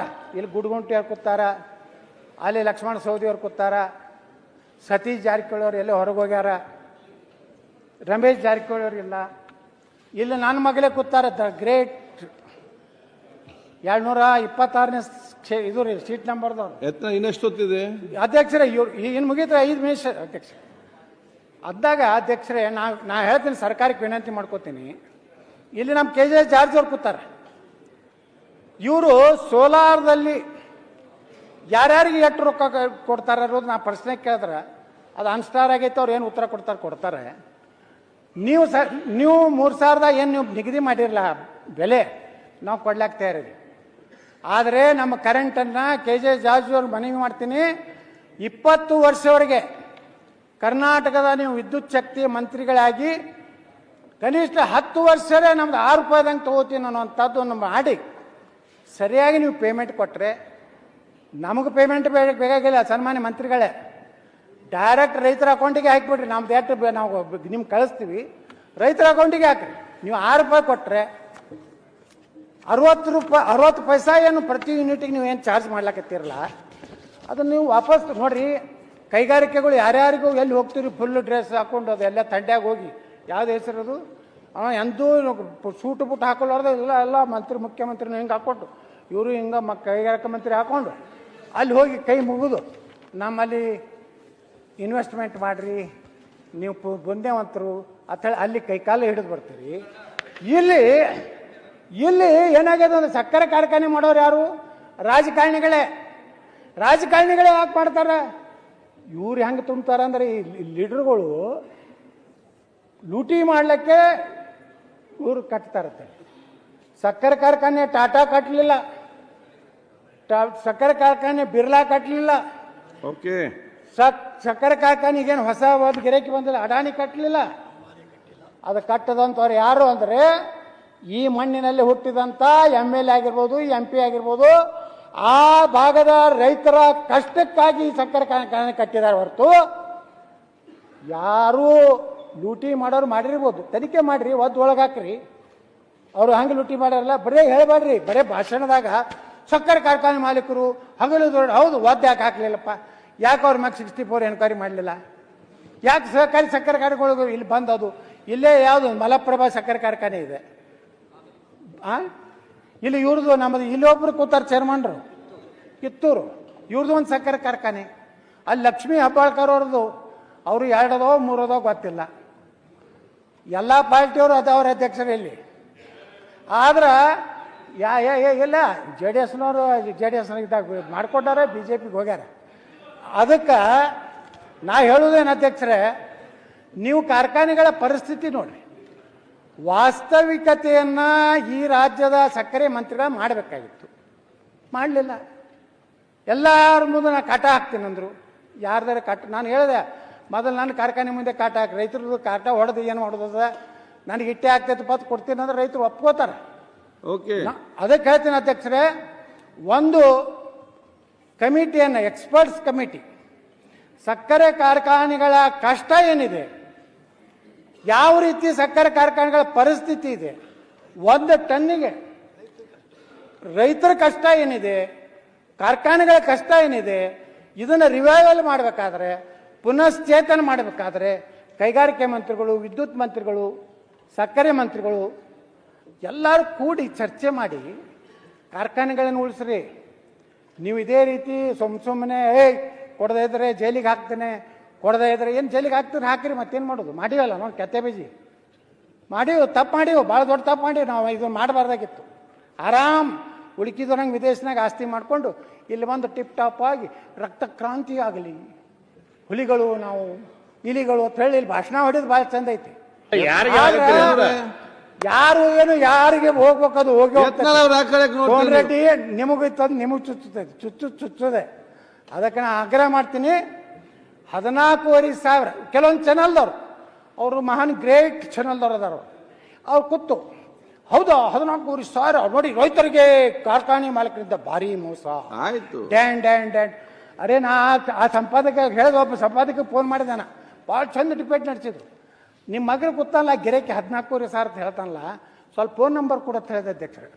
ಅವ್ನು ಇನ್ನತನ ಫೋನೇ ಮಾಡಲಿಲ್ಲ, ನಾನು ಫೋನೇ ಎತ್ತಲಾಗ್ಯಾರಿ. ಅವ್ನು ಕರ್ಕೊಂಡು ಬಂದು ನಾವು 1 ಕೋಟಿ ರೂಪಾಯಿ ಪಗಾರ ಕೊಡ್ತೀನಿ, ಅವನಿಗೆ ತಿಂಗಳ ಎಷ್ಟು ಕೊಡ್ತೀನಿ ಗಣೇಶ, 1 ಕೋಟಿ ರೂಪಾಯಿ ಪಗಾರ ಕೊಡ್ತೀನಿ, ನಮಗೆ 14,500 ರೂಪಾಯಿ ಬೀಳಂಗೆ ಮಾಡ್ಬೇಕು. ಹಾಂ ಎಲ್ಲಿ 13,000 4,500 ಅಟ್ಟೆ ಕೊಡಲಿ ಅಧ್ಯಕ್ಷರು, 10,000 ಅವನೇ ತಗೊಳ್ಳಿ. ರೈತರಿಗೆ 5,000 ಕೊಡ್ತಾನೋ 6,000 ಕೊಡಲ್ಲ. ಇದರಿಂದ ಏನಾಗ್ತದೆ ಅಧ್ಯಕ್ಷರೇ, ಯಾವುದೇ ಸರ್ಕಾರ ಬರಲಿ, ಇವತ್ತು ನೀವು ಅನುಭವಿಸ್ತೀರಿ, ನಾಳೆ ಈ ಕಡೆಯವರು ಬಂದ್ರೆ ಅವರು ಇದು ರೈತರು ಬಿಡ್ತಾರೆ. ಯಾರು ಮಗನೇ ಅವತ್ತು ಬಂದು ಭಾಷಣ ಹೊಡಿತಿದ್ಯಲ್ಲ, ಮಗನ ಕೊಡು ಅಂತಾರ ನಮ್ಮ ಭಾಷೆದಾಗ, ಮಗಳ ಕೊಡು, ನಾಟಕ ಮಾಡ್ತೇನೆ, ನೀನು ನಾಟಕ ಮಾಡಕ್ಕೆ ಬಂದು ಅವಾಗ ಬಂದು ಮಕ್ಕೊಂಡಿದ್ಯಲ್ಲ, ಇಲ್ಲೇ ಇರೋದು ತಮ್ಮ ಆ ಥರ. ಹಾಂ ಬರೇ ಇಂಥ ಇವತ್ತು ಮೆಕ್ಕೆಜೋಳ ಮಾಡಿದ್ರೆ ಅಧ್ಯಕ್ಷರೇ 24,000 ತೊಗೋಬೇಕಂತ ಕಂಡೀಷನ್ ಮಾಡಿದ್ರು. 2,400 ತೊಗೊಂಡು 1 ಲೀಟರ್ ನಾವು ಎಥನಾಲ್ ತಯಾರು ಮಾಡಬೇಕಾದ್ರೆ 73 ರೂಪಾಯಿ ಆಗ್ತದೆ. ಇನ್ನು 2 ರೂಪಾಯಿ ಯಾರು ಕೊಡ್ತಾರೆ? ಈ ಲಾಸು ಇವತ್ತು ಅಧ್ಯಕ್ಷರು ನಿಮ್ಗೆ ಹೇಳ್ತೀನಿ, ಒಂದು ಅಂಕಿ ಸಂಖ್ಯೆ ಹೇಳಿ ನಾನು ಮುಗಿಸ್ತೀನಿ. 10.25 ರಿಕವರಿ ಇದ್ದವ್ರಿಗೆ 1 ಟನ್ ಕ್ರಷಿಂಗ್ ಈಗಿನ ರೇಟ್ ಏನು ನೀವು ಫಿಕ್ಸ್ ಮಾಡಿರಲ್ಲ, ಅದನ್ನು ಕೊಟ್ಟರೆ 883 ರೂಪಾಯಿ ಲಾಸ್ ಆಗ್ತದೆ ಅಧ್ಯಕ್ಷ. 5 ಲಕ್ಷ ಟನ್ನು 900 ಹಿಡೀರಿ,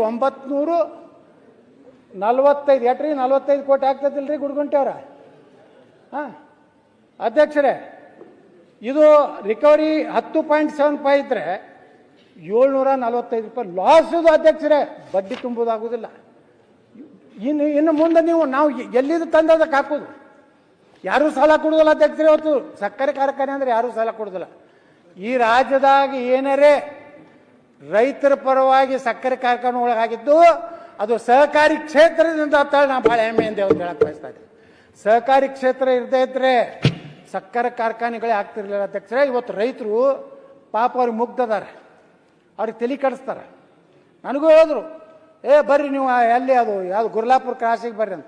ನಾ ಬಂದು ಏನು ಬೋಗಸ್ ಭಾಷಣ ಮಾಡಲಿ ಅಲ್ಲಿ? ನಾನೇ ಒಬ್ಬ ಸಕ್ಕರೆ ಕಾರ್ಖಾನೆ ಒಬ್ಬ ಅಧ್ಯಕ್ಷ.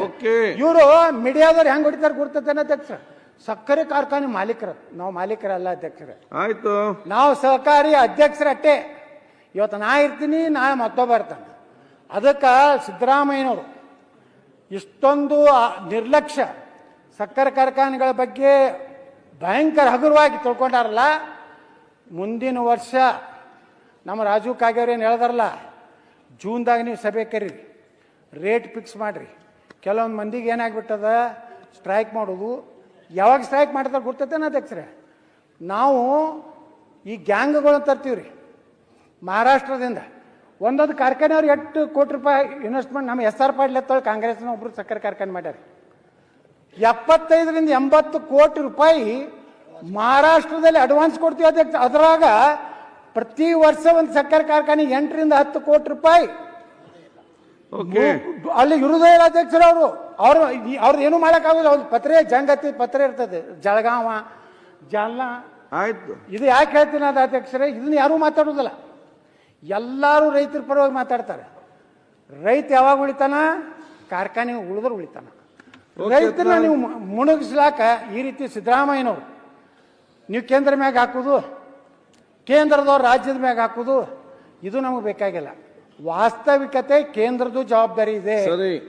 ಇವತ್ತು ನೀವು 71 ರೂಪಾಯಿ ಮೆಕ್ಕೆಜೋಳ ಪ್ರತಿ ಲೀಟರ್ಗೆ ಇಥನಾಲ್ ಕೊಡ್ತಿರಲ್ಲ, ಅದನ್ನು 75 ಮಾಡಿ. 65 ರೂಪಾಯಿ ಇವತ್ತೇನು ನಮ್ಮ ಕಬ್ಬಿನ ಮೇಲಿನ ಇಥನಾಲ್ ಕೊಡ್ತಿರಲ್ಲ, ಅದನ್ನು 70 ರೂಪಾಯಿ ಮಾಡಿರಿ. ಅಕ್ಕಿ ನೋಡ್ರಿ ಅಧ್ಯಕ್ಷರೇ, ನಿಮ್ಗೆ ಇಷ್ಟು ಕೆಟ್ಟ ಅನ್ನಿಸ್ತದ. ಒಂದು ಕಡೆ ಬಡವರಿಗೆ ಅಕ್ಕಿ ಇಲ್ಲ ಅಂತ ನಾವು ಹೇಳ್ತೀವಿ. ಈಗ ನನಗೆ ಲಕ್ಷ್ಮಣನವರು 1,000 ಟನ್ ಬಸನಗೌಡ ಮಾನ್ಯ ಅಧ್ಯಕ್ಷರೇ, ಬಸನಗೌಡ ಪಾಟೀಲರು 2 ವಿಷಯ ತಗೊಂಡು ಮಾತಾಡ್ತಾ ಇದ್ದಾರೆ. ಒಂದು ಸಕ್ಕರೆ ಕಾರ್ಖಾನೆ, ಇನ್ನೊಂದು ಇಥನಾಲ್ ಬಗ್ಗೆ. ಇಥನಾಲ್ಗೆ 75 ರೂಪಾಯಿ ಕೊಡಬೇಕು ಅಂತ ಕೇಳ್ತಾ ಇದ್ದೀರಿ. ಆಯಿತು, 75 ರೂಪಾಯಿ ಕೊಡ್ತಾರಂತ ಇಟ್ಕೊಡ್ರಿ. ಏನು ಮಾಡ್ತೀರಿ ನೀವು ಪ್ರೊಡಕ್ಷನ್ ಮಾಡಿ? ಹೇಳ್ರಿ ಅದನ್ನ ನೀವು ಹೇಳ್ರಲ್ಲ. ಅಧ್ಯಕ್ಷರೇ, ನೀವು ಆಡಳಿತ ಪಕ್ಷದವ್ರ ಅಂಕಿ ಸಂಖ್ಯೆ ಹೇಳ್ರಿ. ನನಗೆ ಎಷ್ಟು ನಾನು ತೊದಲು ನೋಡಿ ಹೇಳೀನಿ. ಈಗ ಇಡೀ ರಾಜ್ಯದಲ್ಲಿ ಗೋವಿನ ಜೋಳ ರೇಟ್ ಬಿತ್ತು ಅಧ್ಯಕ್ಷ.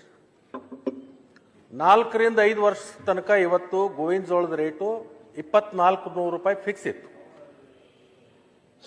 ಈ ವರ್ಷ ಗೋವಿನ ಜೋಳದ ರೇಟ್ ಯಾಕೆ ಬಿತ್ತು? ನಾವು ವಿರೋಧ ಪಕ್ಷದ ನಾಯಕರು ಮಾತಾಡೋ ಮುಂದೆ ಏನೋ ಮಾತಾಡೋದು ಬೆಳಕು ಚೆಲ್ತಾರಂತ ನಾನು ಗಮನ ಹರಿಸಿದೆ. ಪಕ್ಕಕ್ಕಿದ್ದ ಉಪನಾಯಕರು ಏನಾದ್ರು ಬೆಳಕ ಚೆಲ್ತಾರಂದ್ರೆ ಅವರು ಯಾಕೋ ಬಂದ್ ಮಾಡ್ಕೊಂಡು ಕುಂತರು. ಅಧ್ಯಕ್ಷರೇ, ಇಡೀ ದೇಶದೊಳಗ ಇಥನಾಲ್ ಪ್ರೊಡಕ್ಷನ್ ಮಾಡ್ತಕ್ಕಂಥದ್ದು ಒಂದು ಹೊಸ ಇಂಡಸ್ಟ್ರಿ ಬಂದಿದೆ.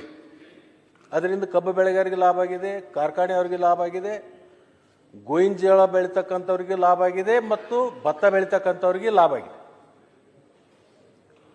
ಕೇಂದ್ರ ಸರ್ಕಾರ ಇವತ್ತಿನ ದಿವಸ ನಾವೇನು ಇಥನಾಲನ್ನು ಪ್ರೊಡಕ್ಷನ್ ಮಾಡ್ತೀವಿ, ನಮ್ಮ ರಾಜ್ಯದಿಂದ ಎಷ್ಟು ತಗೊಳ್ತಾ ಇದ್ದಾರೆ, ಮಹಾರಾಷ್ಟ್ರದಿಂದ ಎಷ್ಟು ತಗೊಳ್ತಾ ಇದ್ದಾರೆ, ಗುಜರಾತಿದಿಂದ ಎಷ್ಟು ತಗೋತಾರೆ ಅಂತಕ್ಕಂಥದ್ದು ಸ್ವಲ್ಪ ಅವಲೋಕನ ಮಾಡ್ಬೇಕಲ್ಲ. ಗುಜರಾತದಲ್ಲಿ ಪ್ರೊಡಕ್ಷನ್ ಆಗಿರ್ತಕ್ಕಂಥದ್ದು 100% ತಗೋತಾರೆ. ಮಹಾರಾಷ್ಟ್ರದಲ್ಲಿ ಪ್ರೊಡಕ್ಷನ್ ಆಗಿರ್ತಕ್ಕಂಥದ್ದು 60% ತಗೋತಾರೆ. ಕರ್ನಾಟಕದಲ್ಲಿ ಪ್ರೊಡಕ್ಷನ್ ಆಗಿರ್ತಕ್ಕಂಥದ್ದು 30% ತಗೋತಾರೆ. ಗೋವಿನ ಜೋಳದ ರೇಟ್ ಯಾಕೆ ಬಿತ್ತು ಅಂದ್ರೆ, ನಾನು 1 ಕೋಟಿ ಲೀಟರ್ನ ಉತ್ಪಾದನೆ ಮಾಡ್ತಕ್ಕಂಥವನು ನಾನೇನ್ ಮಾಡ್ತಾ ಇದ್ದೇನೆ ಅಂದ್ರೆ ಅದನ್ನು 30 ಲಕ್ಷಕ್ಕೆ ನಾವು ರಿಸ್ಟ್ರಿಕ್ಟ್ ಮಾಡಬೇಕಾಗಿದೆ. ಹೆಚ್ಚಿನ ಗೋವಿನ ಜೋಳ ತಗೊಳ್ಳೋದು ಖರೀದಿ ಮಾಡ್ಲಿಕ್ಕೆ ಆಗಲ್ಲ. ಅದರಿಂದ ಬಹಳ ದೊಡ್ಡ ಪ್ರಮಾಣದಲ್ಲಿ ಗೋವಿನ ಜೋಳ ಇವತ್ತು ಬೆಳೆದಿದೆ. ಅದರ ಜೊತೆಗೆ ಏನು ಗ್ರೇನ್ ಬೇಸ್ ಇಂಡಸ್ಟ್ರಿಗಳದಾವ, ಇಥನಾಲ್ ಫ್ಯಾಕ್ಟ್ರಿಗಳು, ಅವ್ರಿಗೆಲ್ಲರಿಗೆ 30% ಕೊಟ್ಟಿರೋದ್ರಿಂದ, ಅವ್ರ ಖರೀದಿ ಕೇಂದ್ರನ ಬಂದ್ ಮಾಡಿದ್ರಿಂದ, ರೈತರ ಹತ್ರ ಬಫರ್ ಸ್ಟಾಕ್ ಉಳಿದ್ರಿಂದ ಮಾರ್ಕೆಟ್ನಲ್ಲಿ ರೇಟ್ ಬಿದ್ದಿದೆ ಅಂತಕ್ಕಂಥದ್ದನ್ನು ಕೂಡ ನಾನು ಆ ಕಡೆ ಇರ್ತಕ್ಕಂಥ ನಮ್ಮ ಸ್ನೇಹಿತರಿಗೂ ಸ್ವಲ್ಪ ಮಾಹಿತಿ ಕೊಡ್ಲಿಕ್ಕೆ ಬಯಸ್ತೀನಿ. ಓಕೆ ಅಧ್ಯಕ್ಷರೇ, ಆಯ್ತು. ಪರಿಸ್ಥಿತಿ ಇಲ್ಲ ಅಧ್ಯಕ್ಷ, ದಯವಿಟ್ಟು ಒಂದೊಂದು 2-3 ಮಿನಿಟ್. ಪರಿಸ್ಥಿತಿ ಕಾರ್ಖಾನೆಗಳು ಭಾಳ ಈ ಅವ್ರು ಹೇಳಿದ್ರಲ್ಲ ಗ್ರೇನ್ ಬೇಸ್ಡು, ನೀವು ರೈತರಿಗೆ ಒಳ್ಳೆ ಬೆಲೆ ಕೊಡ್ಬೇಕಂದ್ರೆ ಈಗ ನಾ 12 ಕೋಟಿ ಲೀಟ್ರು ಒಂದು ವರ್ಷದಲ್ಲಿ ನಾನು ಇಥನಾಲ್ ತಯಾರು ಮಾಡ್ತೀನಿ. ಯಾಕಂದರೆ ಪ್ರತಿ ದಿವಸ ನನ್ನ ಸಕ್ಕರೆ ಕಾರ್ಖಾನೆಯಲ್ಲಿ 4.5 ಲಕ್ಷ ಲೀಟ್ರ್ ಇಥನಾಲ್ ತಯಾರಾಗ್ತದೆ. ನಾನು ಅಲ್ಲಿ ಸಕ್ಕರೆ ಇಲ್ಲ ಅಧ್ಯಕ್ಷರೇ, ಸಕ್ಕರೆ ಬೇಕಾದ್ರೆ ಮತ್ತೆ ಕಿರಾಣಿ ಅಂಗಡಿಗೆ ಹೋಗ್ಬೇಕು ನಾ. ಈಗ ನಂದು 12 ಕೋಟಿ ಒಳಗೆ ನೀವು ಬರೀ 3 ಕೋಟಿ ತೊಗೊಂಡ್ರೆ ನಾನು ಉಳ್ಕಿದ್ದು ಏನು ಮಾಡಬೇಕು? ಅವಾಗ ನಾನು ಪರ್ಚೇಸ್ ಮಾಡೋದಿಲ್ಲ, ನಾ ಮಾರ್ಕೆಟಿಗೆ ಬರೋದಿಲ್ಲ, ರಿಸ್ಟ್ರಿಕ್ಟ್ ಆಗಿಬಿಡ್ತೀನಿ. ನಾನು 3 ಲಕ್ಷಕ್ಕೆ 3 ಲಕ್ಷ ಟನ್ದಕ್ಕೆ ಎಷ್ಟು ಕಬ್ಬು ಬೇಕು ಮೆಕ್ಕೆಜೋಳ ತೊಗೊಂಡು ಕೂತ್ಬಿಡ್ತೀನಿ. ನೀವು 2400 ಮಾಡಿದ್ರು ಎಲ್ಲಿ ಕೊಡೋರು? ನೀವು ಸರ್ಕಾರ ಎಕ್ಸೈಸ್ DC ಕಡೆಯಿಂದ ದಬಾವ್ ಹಾಕ್ತೀರಿ, ತಗೋಬೇಕು ಅಂತೇಳಿ. ಕೃಷಿ ಆಧಾರಿತವಾದಂಥ ಕಾರ್ಖಾನೆಗಳ ಮೇಲೆ ಇವ್ರು ದಬ್ಬಾಳಿಕೆ ಮಾಡ್ತಾರೆ. ಸಿಮೆಂಟ್ ಕಾರ್ಖಾನೆಗಳ ಮ್ಯಾಗೆ ದಬ್ಬಾಳಿಕೆ ಮಾಡ್ತೀರಾ? ಕೆಮಿಕಲ್ ಫ್ಯಾಕ್ಟ್ರಿಗಳ ಮ್ಯಾಗೆ ದಬ್ಬಾಳಿಕೆ ಮಾಡ್ತೀರಾ? ಬೇಕಾದಷ್ಟು ಪರಿಸರ ಸತ್ಯಾನಾಶ ಆಗಿರ್ತದೆ. ಆದರೆ ಇವು ಸಕ್ಕರೆ ಕಾರ್ಖಾನೆಗಳ ಪರಿಸ್ಥಿತಿ ಬಹಳ ಗಂಭೀರ ಇದೆ. ನಾನು ಮುಖ್ಯಮಂತ್ರಿಗೆ ಆಗ್ರಹ ಮಾಡ್ತೀನಿ, ಇದನ್ನ ಒಂದು ತಂಡ ನೇಮಿಸ್ರಿ, ಒಂದು ಎಕ್ಸ್ಪರ್ಟ್ ತಂಡ.